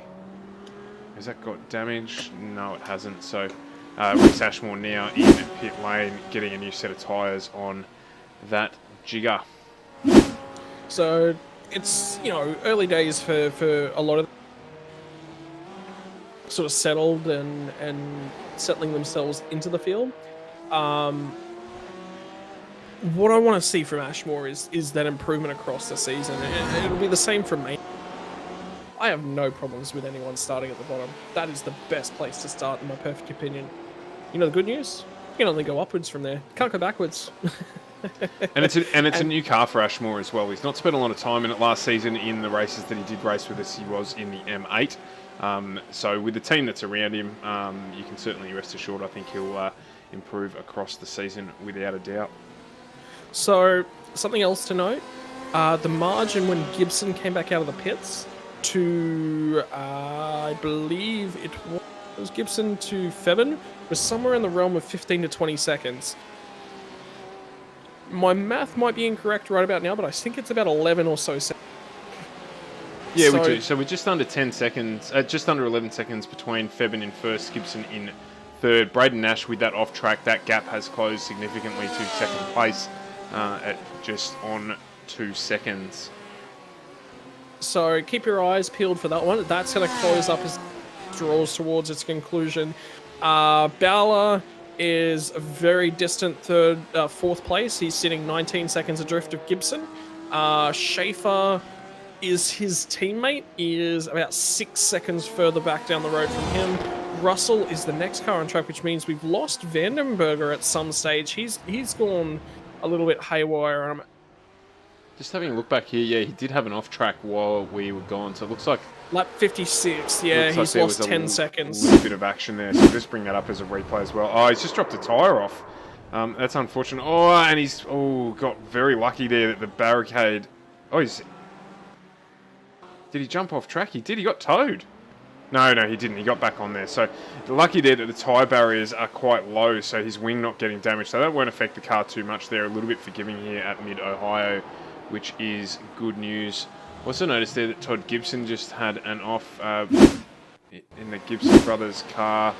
Looks like at turn 1, is it? No, he's just got caught out there. So that's down the back of this track. Wow, lucky there to pull that up as well. So plenty of action here. We're not quite into crazy last half hour, but with the amount of action going on the track, we might as well be. I'm just looking at Todd and Matt's cars, and it just popped in my head. They're Corella DeVille cars.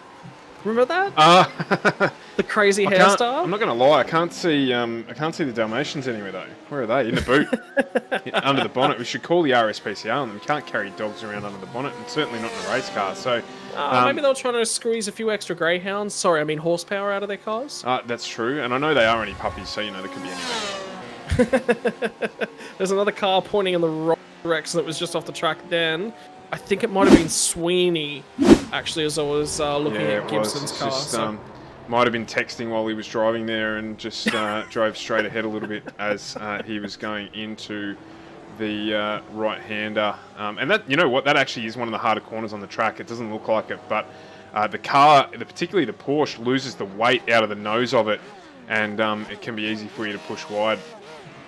And he's just done the right thing there and waited for everyone to get around in front of him before making his way back out on the track, and he is off and running again. Again, another change of car for one of our drivers from last season, out of the M8 into the more favoured Porsche. Do you reckon it's the more favoured car? I think it probably is the more favoured car in the series if we looked at it.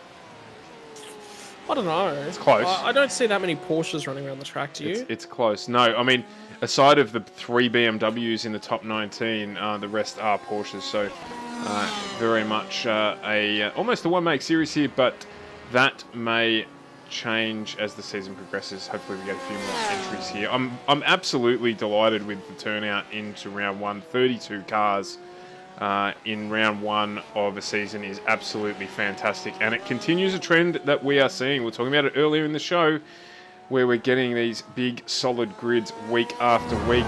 We were just streaming earlier on the New Zealand Sim Racing GT3 series with a grid there of 34 cars.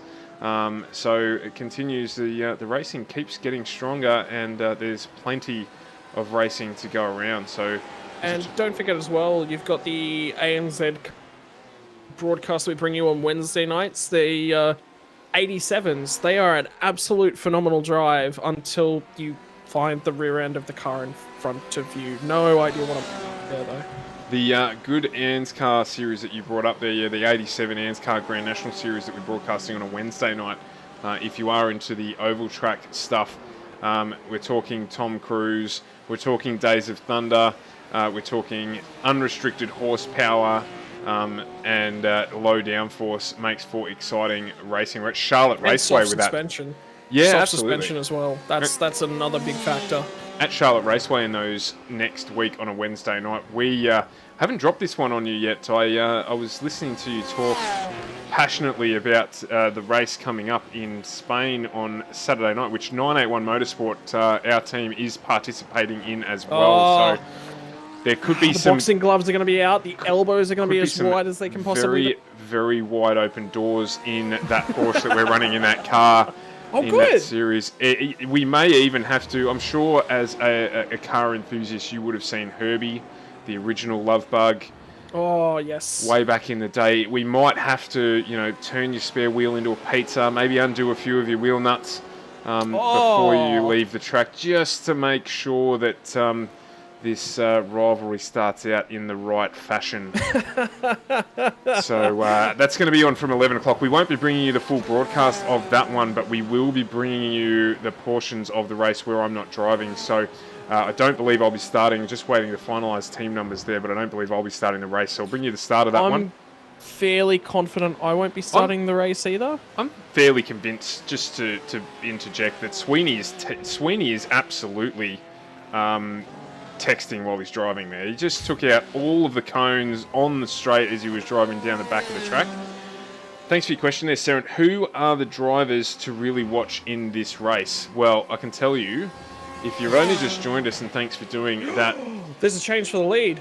Nash has gone off track at some... Oh, no, wait. No, we've already had that. Yeah, so we're just struggling a little bit here with late streamitis, but the drivers to watch, our top 7 cars, and pretty much the top 7 cars as they sit now, were covered by less than half a second in qualifying, and in fact our top 13 cars were covered by a second. So at this track, Febin, extremely quick new driver to the series.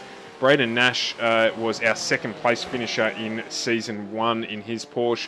Mark Gibson, extremely quick, new to the series, did join us for our enduro races at the end of last season. Bowler quick, Schaefer quick, Timothy Russell quickly, Vandenberg quick as well. So they're really the ones that you're wanting to watch as far as fast drivers go. If you're looking for someone who's going to crack through the field, Jesse Butler, our man, down in 12th, Ron Polito down in 11th, and TK, Henry Thomas Kirker down in 10th are all extremely competitive drivers as well. A little bit of change of cars for them and a little bit of change of setup as well, contributing to their spots, but watch out for them as the weeks progress. Chris Purnell, currently leading our GT3 series. He's 20th overall. Our series champion from last season. Yeah, you're not wrong, Saren. Basically, it wouldn't surprise me if over the first few weeks we have 3 or 4 different winners of our first 3 or 4 races. So you'll have to tune in like we will to find out, but they're the ones that you want to watch, and there'll be improvers as well. You've got news. Need to toggle your viewpoint to focus on Braden Nash once again. Gibson on that last lap has just made his way around him and up it. No, sorry, my apologies. No, but there's I was still. looking at the wrong car. I was looking. It's a good battle for us to jump into, because what you were going to say is going to happen in probably about. I was a little bit slow in my prediction. I said it was about 3 laps away. That was about 5 laps ago, but it is happening. We are less than a second between the 2 drivers there. So between Nash and Gibson. If you are just tuning in, there is actually some strategical background stuff that's going on within this little fight as well. Nash was a little bit down the field, opted to double stint his tyres and take them from start to end of this race. Fabian didn't. Gibson also pitted for fresh rubber. Bowler, Schaefer didn't pit. All 3 of the NSR Porsches, that is Nash, Bowler and Schaefer, have decided to stay on the rubber that they started the race on. A fair few other cars around them. Vandenberger in the lead of the BMWs, lead of the non-Porsche entries, opted to take tyres as well. I believe Russell did, and I'm pretty sure most of the field ended up taking it, because we knew that TK did, and we weren't sure 100% about the rest of the field, but those are the ones that we were confident on. So what's going to start to happen is towards the back end of this stint, Nash's tyres may just start to go. So he's not just managing the gap as it stands right now, he's managing his tyres.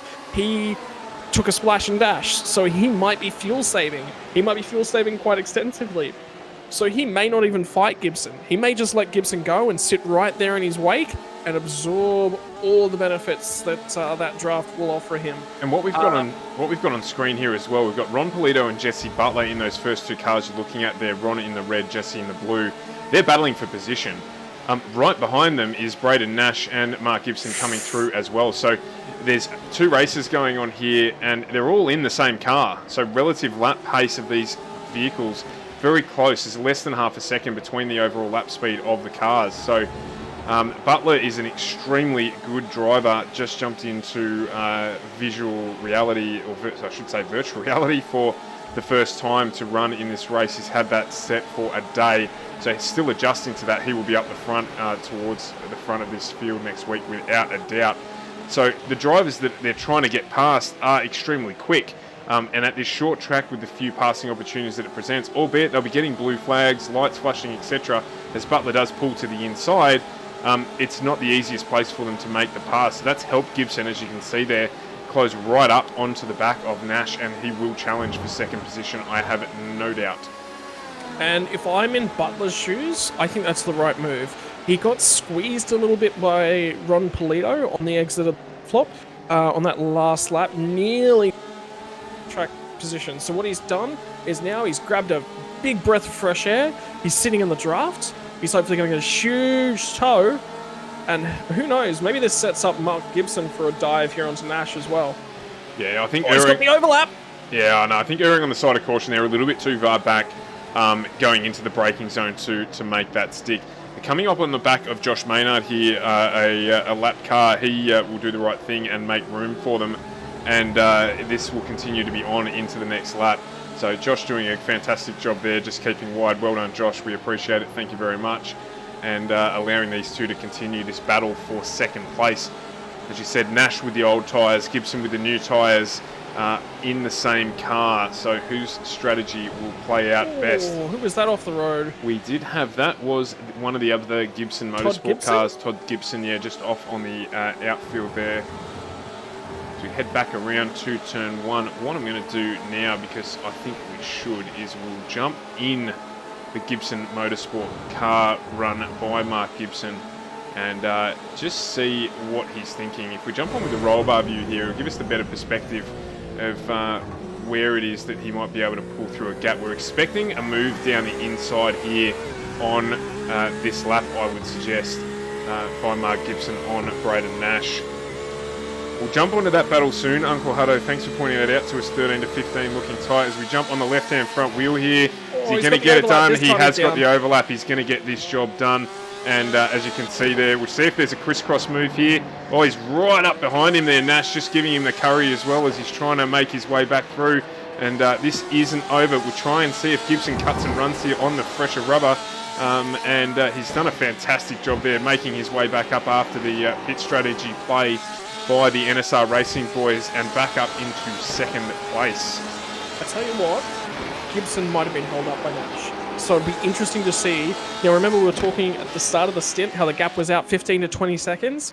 Well, it was down to 11. Now it's down to 10.5. Does he start to shoot off up into the distance and go after Fabian? Is potentially the cooler track. Track temperature from the start of the race was 34 degrees Celsius. It was not in the Goldilocks zone. It was a little bit on the high end, but not extremely hot. You would be losing a little bit of grip, but not a huge amount. Down to 26 degrees Celsius right now. We're nearly at perfect running conditions. So, a little bit extra grip, a little bit of extra pace. Can he start to hunt down Fabian? He's got just under 25 minutes to see what he can do.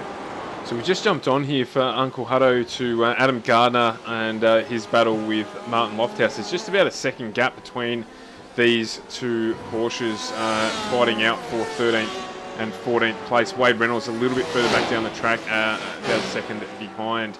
The Ron Polito Jesse Butler battle continues up in front of these two as well, so we'll jump onto that one as well when we can. Bit of this battle as well, actually talking about it for Lofty.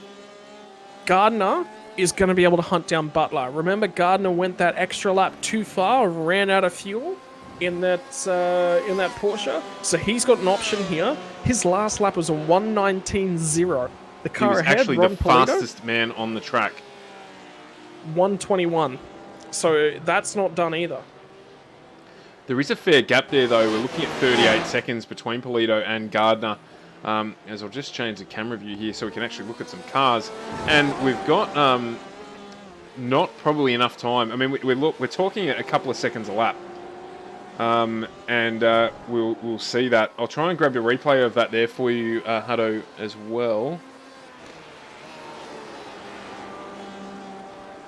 Yeah, he did get by him, but Gardner was running right up at the lead of the race, but wasn't quite able to make it back to the pits. Another important change for position, Ron Polito was just overtaken by Jesse Butler, so I think Ron Polito was starting to look a little bit inconsistent, and was making a couple little errors. So Jesse Butler was sitting very, very consistently underneath the rear wing of the Polito Brothers Motorsport Porsche, and he's managed to make that stick, and we'll see if he can disappear up the road or whether Polito can now make the benefit of the draft and reverse those positions once again. The JWM Motorsport car looking absolutely ripping again this season. The BMW that they ran last season looked fantastic, and they've done a good job with the livery on the Porsche as well as they've moved into that one. Tomo as well. Jeff Thomas running the same livery, I believe, in their team. So, doing a good job in 13th, lapping reasonably close to our race leaders at that very low 120. So, watch for things from Lofthouse. I think as the season progresses, that team do good things, I think. Be interesting to see what happens to Reynolds. Reynolds was actually right up at the pointy end of the race until he had a big issue in the pits, was coming to the pit lane. I have no idea what happened, but all of a sudden his car was sideways and 5 or 6 bays further along the pit road than where he should have been. So he dropped a long way back. So it'll be interesting to see if he can make his way back around Lofthouse. This is another small battle here that's developing with less than a second between TK in the TK Motorsport entry and that of Pat Gallo, who's just behind him.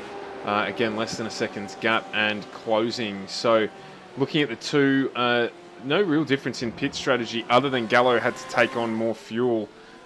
So lap times between the two relatively consistent and close. So just keep an eye on a couple of these battles as they are developing through the pack. TK actually made a part. I just watched the positions update on the results board at this stage. TK actually passed Gallo on that last lap.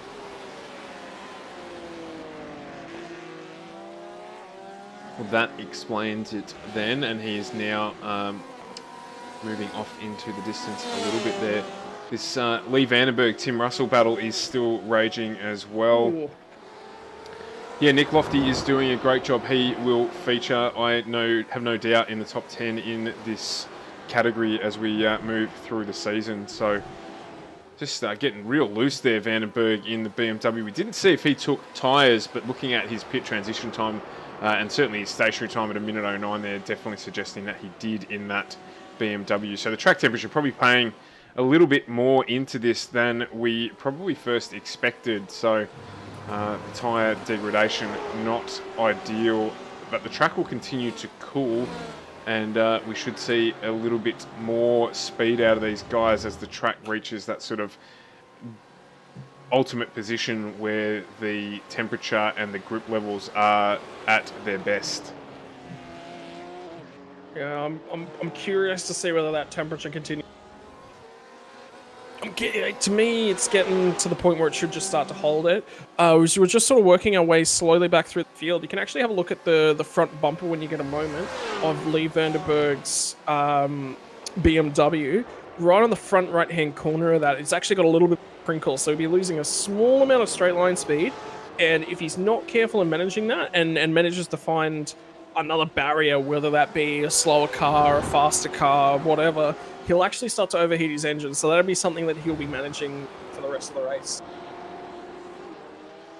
So this battle here, we did think that maybe Jesse Butler might head off into the distance here, but Polito sticking with him. That gap there still under half a second. So that for 11th and 12th position there, respectively. What that's allowed is for the Musk stick, Jason Muscat, to head off up the street a little bit. He's already in the milk bar grabbing a Chico roll, and these two are still driving up to the shops. So he's 5 seconds up the track now after that battle closing up a little bit there. Just some lap traffic holding Butler up a little bit there. He'll make his way past those guys as we get round onto the main straight, I would suggest. Matching lap times, actually, Muscat and Gallo. Oh no, sorry, Muscat, apologise. Muscat ran at 1 on that last lap. Yeah, he ran at 22 there. Heavily so impeded. Must have caught some lap traffic as well there to slow him down on that lap, as you said. So just continuing to keep an eye on these battles. The Nash-Gibson battle is still on. There's just under a second between Gibson and Nash at the front of the field, so that gap hasn't expanded as much as we probably expected it might with the newer tyres on the Gibson Motorsport car, currently in second place. Well, I tell you what, it's about to get stuck and spicy. We're 17 minutes left in this motor race, and there's multiple gaps that are closing. Gibson has made more time on towards Febin at the front of the field. Nash is losing time, but it's not a massive amount of time. He's only a second, still under a second adrift of Gibson, which means he's still in that draft zone. Schaefer and Bowler, I can guarantee you that they're working together, although I have a feeling Schaefer may have passed Bowler now, so that one may have resolved itself. There might be a little bit of team orders playing their way through in that one. Vandenberg just slightly ahead of Russell. Now, he was catching Bowler earlier on in the piece. Also, remember, he's going to be on fresh tyres towards the back end of the race. But with that margin at 27 seconds, I think that one's all well and done between Bowler and him. Timothy Russell, on the other hand, not done. That gap is going to be, and that battle is probably going to be one of the tighter ones right throughout this field. Be interesting to see what TK is able to do with Russell. Timothy Russell there, just making, sorry to cut across you there, Timothy Russell there getting past on Vandenberg as he ran wide at the end of the back straight, so running off down into the chicane. So that moves Timothy Russell up into 6th place and now a margin of around 4 seconds ahead of Lee Vandenberg. So that battle there, albeit not over with 15 minutes left to go, that battle there opening up, and unfortunately there looks like Vandenberg's run in that BMW may have come to its conclusion. Something else to keep in the back of your mind as well. guys, is that Vandenberg is only about 6 seconds up the road from Fabian and getting lapped. And that means that Russell's only 3.5, 4 seconds up the road from him. So they could well and truly get lapped before the end of this motor race. And whether or not that plays into A, the lead, B, their own motor race, or C, something crazy happens, you know? So yeah, we're probably about 6 seconds away from Vandenberg being lapped by Fabian. And then there's a fair gap still after he gets through Russell to Bowler, or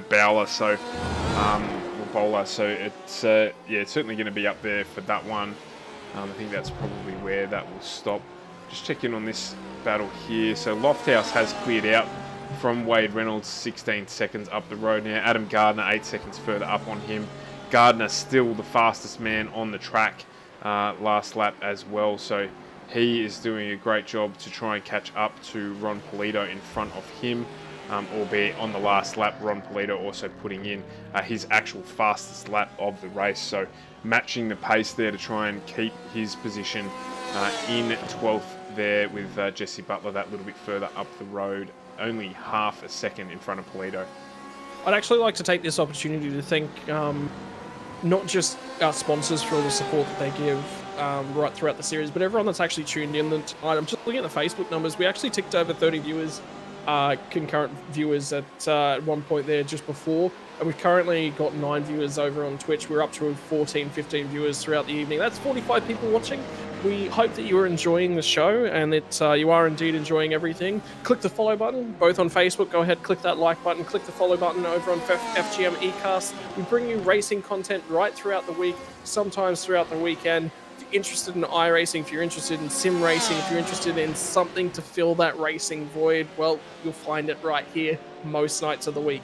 So don't forget to hit all of those. And Stuart, you want to take us through our sponsors for the evening as well before we get into the last 10 minutes of this motor race? Yeah, absolutely. We love the guys, Ryan and the guys out at AFTERSHOCK PC. If you, we've said it before and we'll say it again, if you're looking for the gear to get yourself on the grid, we've got all the sponsors that you need to go to get it done. So simrigs.com with their racing rigs will get you in the seat with a set of pedals, with a wheel. Then you head over and you see the guys, Ryan, at the AFTERSHOCKPC.com.au website at the moment, because they are Melbourne-based, but they do ship. And they've got a range of different pre-built gaming computers that you can purchase.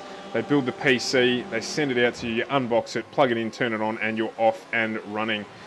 Once you get in there, you need to learn how to drive. The people at Virtual Motorsport mentor, Chris Purnell and his team, are the ones to help teach you. All good, successful champions have coaches. Tiger Woods has a coach.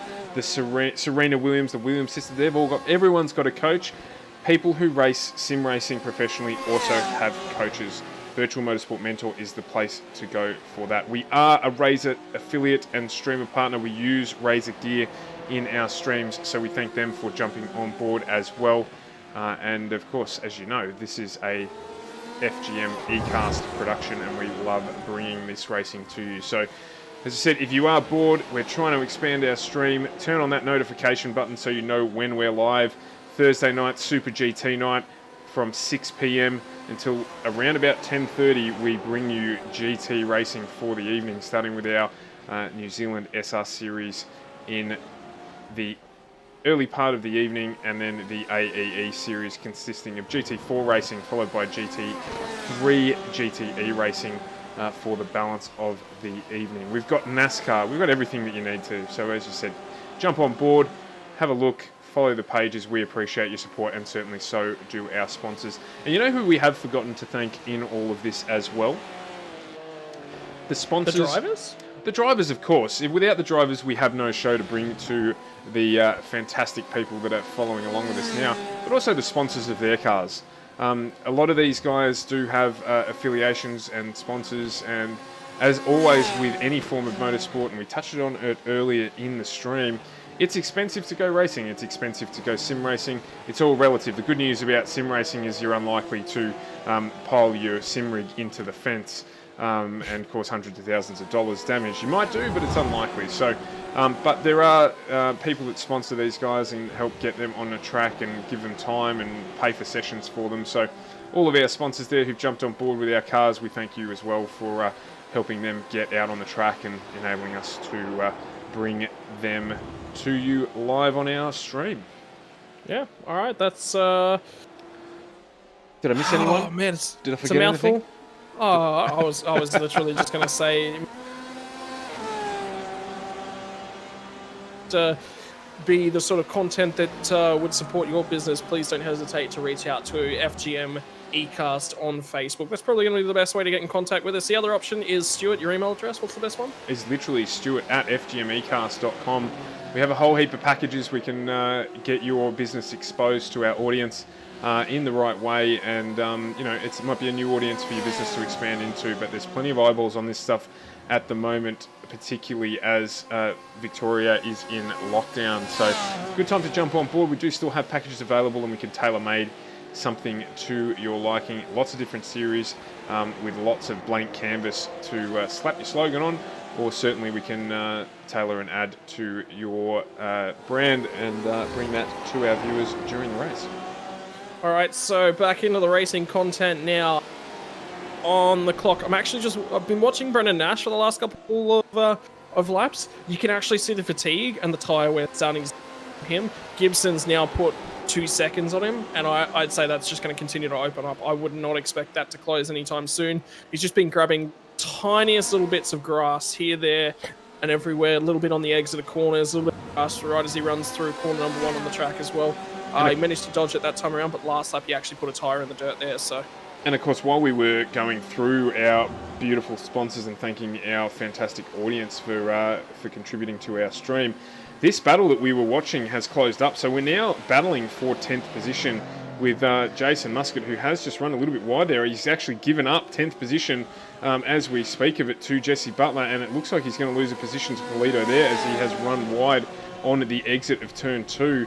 This is the fight for 10th place to get into that all-important top 10 positions on the results. So a drop down of 2 positions there from a mistake from Muscat. He did take tyres during his pit stop, so unfortunately just running wide there in this last 7 minutes of this race. Yep, so time for him to take a big gulp of fresh air, reset, see what he can do in terms of things. Ron Polito and him, the mistakes are there. So the window to potentially grab this place back will present itself so long as he keeps this car nice and straight, keeps pointing in the right directions, and keeps those tyres as close to the apex as possible and picking up that throttle nice and smoothly and nice and early as well. So time to keep your eyes focused a little bit forward. So Butler's going to lead the race to finish at the tail end of the top 10 as it stands. Ron Polito, can he hunt him down? He's a little bit back from things as it stands, just due to Reese Ashmore getting out of the way there in his Audi. That's allowed the Muscat stick to close on all the way up to the rear of Ron Polito once again. So he's now in the draft. A little bit worried he wasn't going to be able to pick up that draft running down the long back straightaway, but he's closed right back up in. See if he can get this Porsche stopped nicely, turned in, and jump on the power here. And what we've also got to focus on here, and it's changed a bit again now, is that Butler's teammate Gallo up the road did a 121 on his last lap, but which allowed Butler to close that gap a little bit, but that has changed now. Butler's spread out in the front here. He's nearly 2 seconds away from... sorry, my apologies. He's only half a second in front of Polito and a second in front of Muscat. So this battle not done here at all. We did have a question from Nick, who just asked how many laps the leader had completed, and he's into his 85th lap now. Timothy Febben doing a fantastic job, nearly 6 seconds out in front of Mark Gibson with Come down. It has come down. It has That's come down. 4 seconds. He might be managing there. He did a 123 in his last lap. So I'd say it's actually lap traffic that may have held him up a little bit there to getting around and opening that gap, closing between himself and Gibson.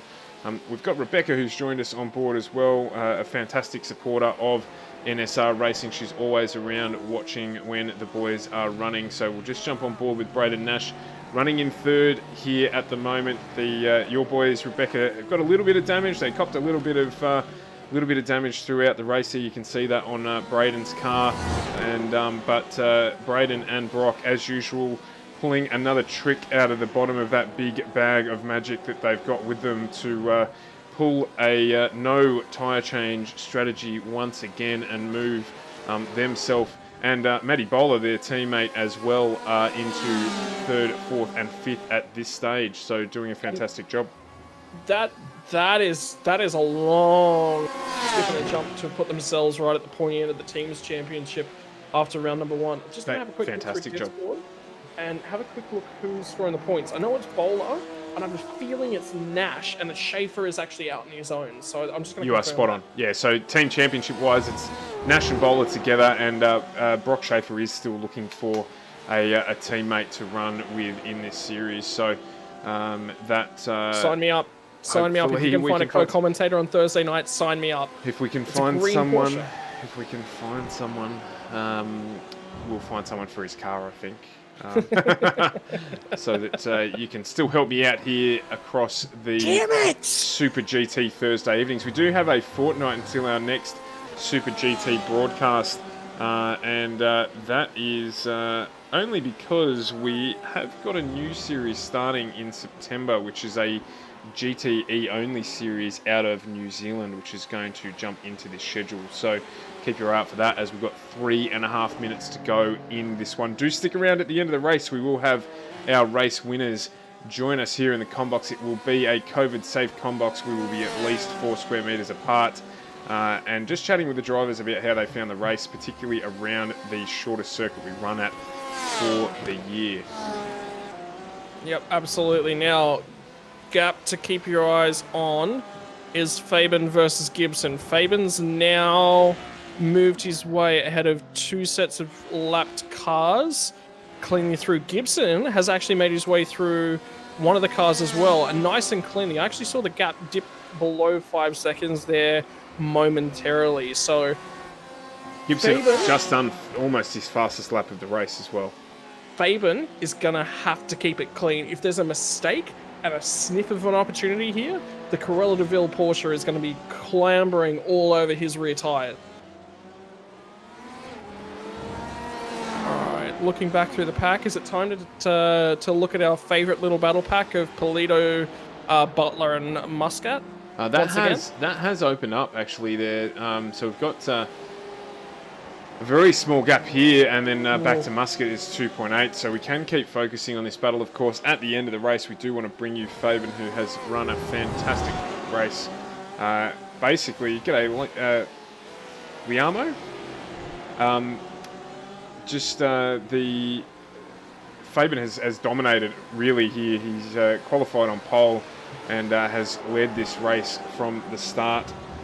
So doing a fantastic job in bringing that one home. But we'll keep focused on this one between the Polito Brothers Motorsport car driven by Ron Polito and Jesse Butler, as there's less than half a second in that for them. Just see how they were last lap. So Butler Is it time for Gearbox Cam? Gearbox Cam is honestly one of my favourites. Butler It's a really good way of seeing that gap. Close to him, so we'll jump on and we'll give you that there.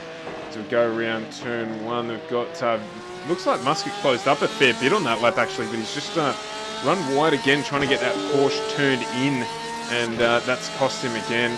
Butler definitely got a better exit out of turn 2 there than Polito, so we've opened up here as we just get, wow, jeez, wow, it was not expired, and Ron Polito just puts the cheese in the middle of the sandwich, unbelievable.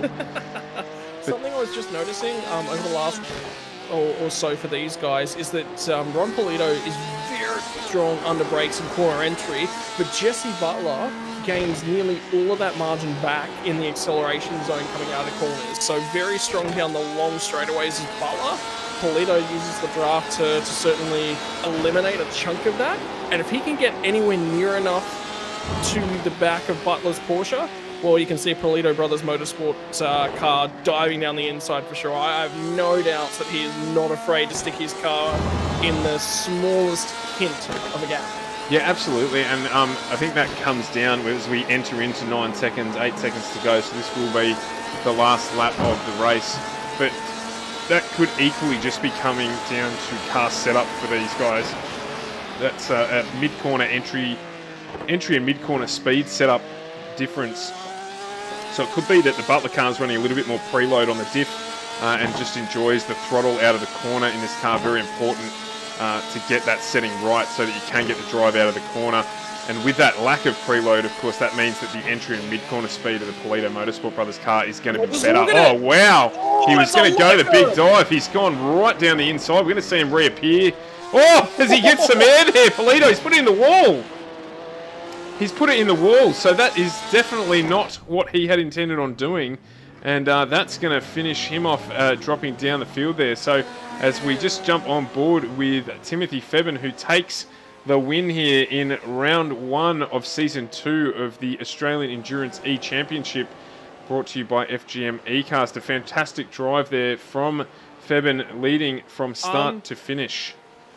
Is it just me, or did Nash just grab second place? Nash did just grab second place. I'm not sure what happened there. We didn't see any issues with that. I'm sure we'll find out about that post-race. 10 seconds on the last lap. Gibson actually dropped. So I'm curious whether that may have been. He may have run wide. If you can roll back through the replay there for us and just double check what happened on screen, that would be good, so we can find out how that went as TK pulls up next to him there. Yep, he's so what Gibbo's actually done is he's locked it up and got it sideways going into corner number 1 at the start of the last lap, and he's ended up in the grass. He's caught the car, pointed it, got the car running again. He managed to pull it up nearly perfectly and keep it out of the sand trap, but unfortunately, that's just hands second place over to Schaefer. So are we talking single car incident there? Single car incident on his own, no other car involved. Yep. Well, that is a pity because he drove a ripping race to try and get back up to the front there. And I've just jumped on board as well with our GT3 winner, Chris Purnell. We'll go back to our dual screen setup next week. All of that will be ready to go. So we will get more GT3 coverage into the stream next week. Apologies for that. Again, just the issues with relocating under COVID have meant we didn't quite get time to get that done. But congratulations to Chris Purnell taking out first. In fact, that's a Virtual Motorsport Mentor 1, 2, 3 there with Purnell, Grant and Trahair taking out first, second and third. So a grid lockout for a podium lockout for that team as well. So good for them. And I think it's time to put your eyes on Timothy Fabian's car. I think we're going to see some get absolutely destroyed. Oh, that was close there. Luckily, he locked that up before he lost the front end of his car. What I was looking forward to was seeing this flip that Chris Purnell was going to bring us, apparently. Michelin's, yeah, Michelin's. There you go. So, Purnell, I'm going to have to jump into... give me 2 moments. I'll be right back and just remind him who promised me earlier in the race. So, Timothy Febben there taking out the win and a maiden race win for him with us there. So, just jumping on board with Purnell now just to see how he celebrates taking out that win and getting his championship defence off to the perfect start with a race win at this round 1. So we'll see what he does there. Completely and utterly forgotten in race trim that he had promised me a barrel roll at the end. First off, he said he's going to give you a nice big skid, so you got to keep the eyes peeled on the Purnell Audi, and look at the formation. I was going to say, I think that there's probably a little bit of toying going on here in the formation finish. Just trying to make sure that there's some sort of good photo opportunity for them later on in the race. Ready for some more tires to get destroyed? They're actually Michelin tires. I actually zoomed in on Fabian's Porsche. So they are running Michelins in the GTE class. So it's actually a different tyre manufacturer, which could actually lead to the differences in the grip and the levels. Yeah, so Pirelli's is actually on this Audi TCR. You know what? That is what's one thing that is missed in motorsport, and I understand it's for cost saving, but is the... Oh, there it is! Oh, and the motor's gone in that one, so that is off to Audi Motorsport for some repairs. But it's the one thing we are missing in motorsport is that that multi tyre style get-up that we used to get on, where you had Bridgestones and Yokohamas and what have you. So Braden Nash has just jumped into the combox with us here as well. Welcome, Braden. Mate, how deep is your bag of magic tricks? Could be deeper tonight if Deeper? fair game was played. But I tell you what, that was one hell of a throw of the marbles to land them right up in front of Gibson going into the start of that last lap. You were expecting to come away with a third position, but you snagged yourself second. How do you feel, mate? Oh yeah, pretty good. I feel like I could have done better tonight, but the Mark 1 boys had other ideas, so yeah, it could have been a better race for us. But I guess I'll take second and cheer. It was always going to be a difficult race at a short track. We, of course, we know the event that you are talking about. We did see it there, so it's unfortunate that it happened, but still a good result to come away with second. I think Febin did a fantastic job taking out the race win and probably was untouchable out the front there. So have to do some work to get that green beast of yours a little bit tuned up for next week. Yeah, Brock did a stellar job on the setup this week. We just lacked straight line pace. Yep. Over one lap, we could keep up with them, but when we were in a battle with them, they just drove away on the straights, and it just didn't work for us. As we're joined by Tim Febin, congratulations on the race win, maiden race win in the series, pole position, and a start to finish as well. A fantastic way to announce your entry to the series. Congratulations. Yeah, thanks, Stuart. Yeah, it's really good to be here and do something different, and really enjoyed the race. It was a lot of fun. Didn't have it all your own way. Opting to take tyres at the pit stop, you had to make your way around Nash's Porsche.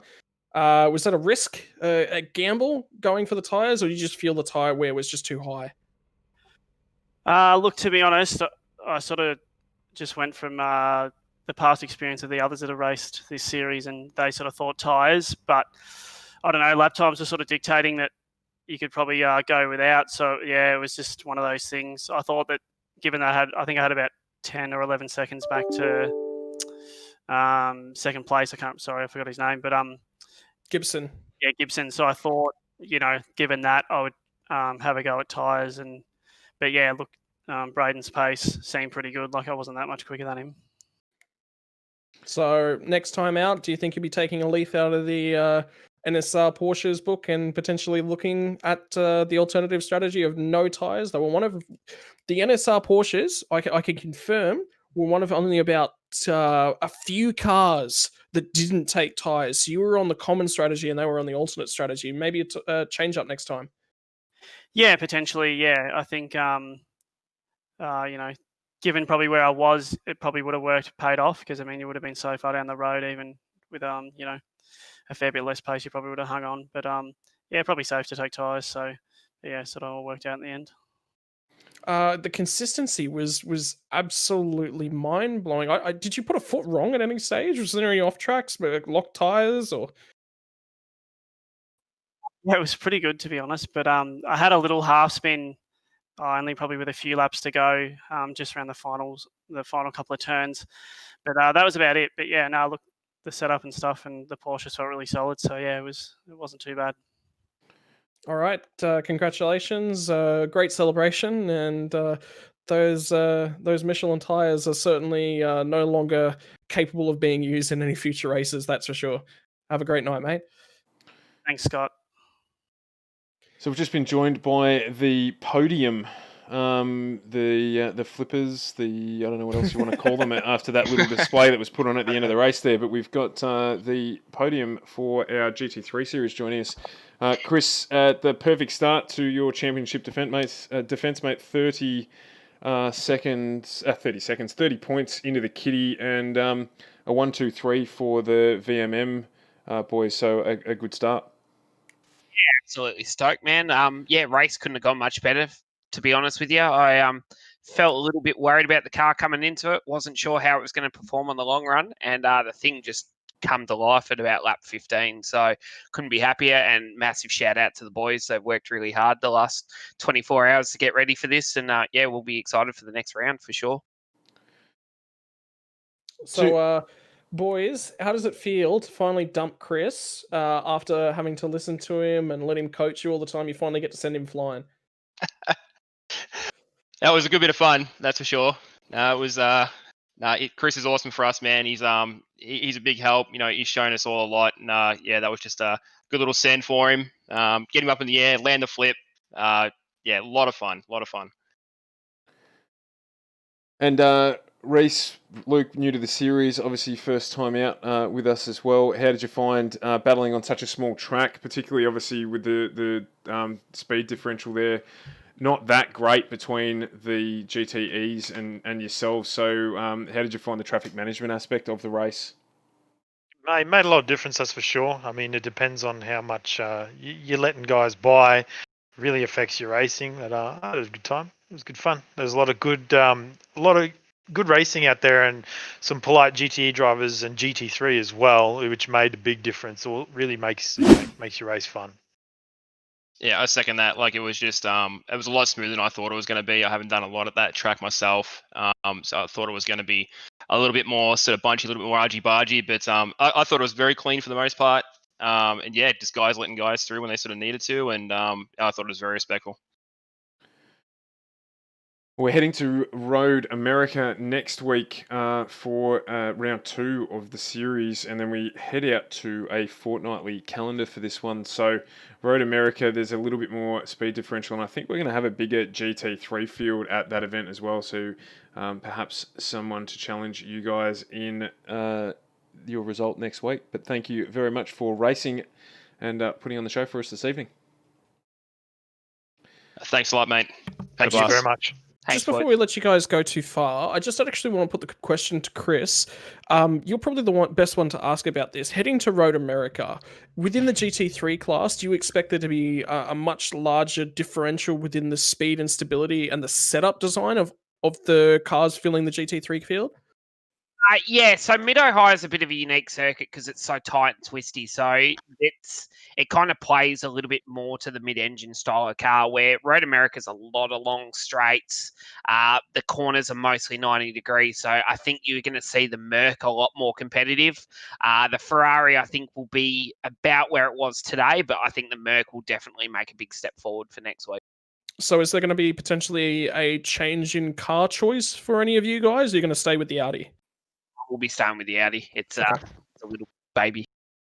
Little beast. Runs well. Still better than the Ford. Yeah, well, we're not going to talk about that. So memories now. I don't want to bring it up. It's it's one of them things that I enjoyed it while I did it, but I won't be doing it again. So to the rest of the Virtual Motorsport Mentor lads, your next goal is to get Chris into the Ford in the GT3 class. So let's see if you can still win the championship in that thing. All right, guys, thank you so much for your evening. And that racing was absolutely fantastic. And, well, the formation followed by the celebration was even better. So we look forward to seeing you guys again next week. Thanks a lot, mate. Well, wow, that brings us to the end of what's been 4.5 hours of fun. To be brutally honest, I've enjoyed every minute of it. It's gone by very quickly indeed. And I think there's a few notes to take away from tonight. I think we saw a lot of mistakes at the back end of the race. And I'm not expecting those to pop up as much at Road America.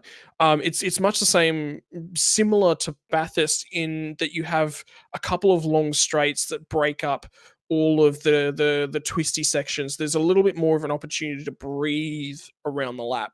So I think the potential for fatigue to set in, I think, is actually going to be a little bit lower. I think we definitely saw, you can talk about Gibson on the last lap of the race, sending it.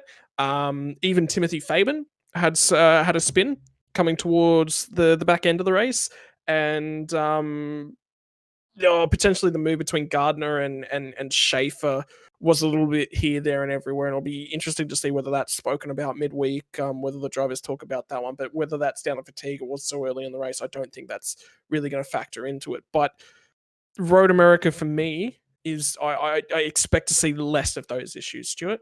Yeah, absolutely. And you make a good point I hadn't even thought about the taxing nature of the race that they're in tonight because of the fact that it's a solid lap. Like you literally get a break for probably 2 or 3 seconds while you head down that front straight. And again, about the same as you head down the back straight. And in a lap that's only a minute long, a minute 18 long, that's not enough time for the driver to sort of reset, stretch his fingers and get things done. So Road America with those straights, even though it's a faster circuit overall speed-wise, it's a longer lap. So it's going to be interesting. There's a couple of interesting parts to that track as well, particularly as they come up under the bridge to the left-hander. About halfway around the track there, the nose of the Porsche will get light going up in through that section there. So expect to see a little bit of action, particularly probably on lap 1 under cold tyres as well. They'll have to manage that there. And then you've got that high-speed section of the track as well where, generally up around as you come to finish the lap, there can be issues. So it's going to be a good solid race. It's on the calendar for a reason. And that's because the racing there will be great, particularly as I think we're going to get a few more GT3 drivers come back into this series next week. If we end up with a field of 40 to 45 cars, it's just going to be fantastic to watch. Another factor of note is that it's actually a lot more intense on the rear tires. You've got a few more higher downforce corners, and especially the long right-hander. That's sort of it's more than 180 degrees. It's not quite straight on, and then you come straight around, and it is sort of a straight-on exit, and then you've got the fast right-hander, obviously, on the straightaway as well. So a little bit more rear tire. You're going to see a little bit of differentials in the setups to try and manage that as well as I think time in the sim is actually going to be very, very key for that race. Middle high, you can get away with it. The corners will flow a little bit more, but the tire wear, I think it's more driver input based. And there's the ability to lose the car at both low and high speeds. It's going to be a very different race for me next week. Yeah, I'm looking forward to it. And I was just double checking where we're at next week with the GT series from New Zealand. I'm pretty sure we've got an enduro on there as well next week. We've got a couple of hour race. And what have we got there? I can't remember which track we're at as well. So the stream next week, I actually did get my dates wrong. We do have another Super GT Thursday for you next Thursday, and then the Australian Endurance Championship skips to fortnightly for the remainder of the season as we open up our calendar a bit to bring you a more variety of racing. So Scotty and I will certainly be here and broadcasting for you. There will probably be a little split in the team as we get this one underway while the New Zealand series finishes, which can only be a good thing. It means there is more for you to watch as we get this one into the depths of the season. What about you, mate? Yeah. Anything else? No, I think that's about all. There's a lot to unpackage. And I think we need to take a step back, review the point scenario before the start of next week as well, in terms of both teams championship. Individual championship is obviously all there. It's right there on the board. We've only had one race. That's how they think. I'm curious to see what we see from Mario Vartanian. I want to see him come out all guns blazing in consistency from next week instead of very early withdrawal from the race. So my next goal for him is certainly to see him for the duration of the race, and I'd rather see him, out there sitting in potentially 20th position, potentially behind Chris Purnell in the GT3 field, but turning every single lap. I don't care. I just want to see that car on the track. Yeah, absolutely. You don't want to see drivers jumping out too early if we can avoid it. And definitely, time on the track is experience, and that's it's just a mindset thing. So you definitely want to get that experience on track where you can, and even if it is around the back of the field, just as long as you're aware of your relative box and keeping an eye on what's going on around you, it's a great way to keep yourself getting that time in the car, getting that experience on track, and developing. Particularly if you're not going to be, you're not running with Feb and Nash, Gibson, Schaefer, those guys at the front of the field, then you're just getting time on track and experience running in a racing environment, and you can't replicate that no matter how much practice you do. Yeah, cricket's for me is probably the mentality and the physicality side of things. You cannot replicate a match style situation in the nets no matter how hard you try, and I think that speaks volumes in a racing environment. Stuart, I definitely think that we saw two very different styles of race this evening, but two very interesting styles of racing, and there wasn't really a breath for most of the race in either one of them. So great way to cap off the evening, and looking forward to seeing you again next week. Absolutely. So as we wrap up tonight, important for us to let you know that we do have IndyCar on tomorrow night, and that will be our streaming for then. Then we head to Spain for the Battle of the Combox, where we, in our respective teams, will be taking on the Barcelona 12-hour on Saturday. The broadcast for that will start around 11:30. Oh boy! Imagine if we end up in the same split. Eastern it is going to be on Standard Time. Well, we could do, but I'm not shaking that foot fetish Phil nickname, am I? No, unfortunately, you're not Phil. That you've been lagged in there by your mates. We'll try not to bring it up every week if we can. But thanks for driving in the series. We enjoy having your expanded team with us tonight as well. So, but yeah, so that we've got that for the rest of the week. Heading into next week, Tuesday night, we are back with the Oz Pro-Am Sim GT3 series, and then into Wednesday night, as Scotty mentioned earlier on, we've got our retro night where we have bit of Nintendo, bit of Super Nintendo for something different on the channel, followed by our 87 NZSR. No, it's not called the 87 NZSR. It's called the Super Nintendo races. Oh, yeah, okay. So we've got the NZSR racing after that for at Charlotte, and then again, obviously, we take you around into Thursday, back into Super GT Thursday or GT Super, just Super GT Thursday or GT Super Thursday. I think Super GT Thursday sounds better.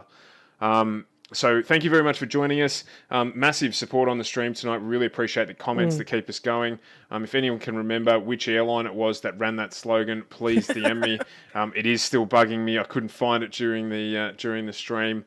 And yeah, we'll look forward to catching up with you tomorrow night for me, and next week for Scotty. Yeah, I tell you what, the racing is heating up. We're going into lockdown, but I think that just means that the racing is going to be better, if anything. So totally looking forward to it. Do not remove your eyes from FGM ECast. There is content galore coming from all of our social medias, including moving on to a new streaming platform in the future known as Caffeine. So keep your eyes peeled, ladies and gents. Absolutely. Enjoy the rest of your 13. I am tired. Enjoy the rest of your Thursday evening. We've certainly enjoyed the fact that you choose.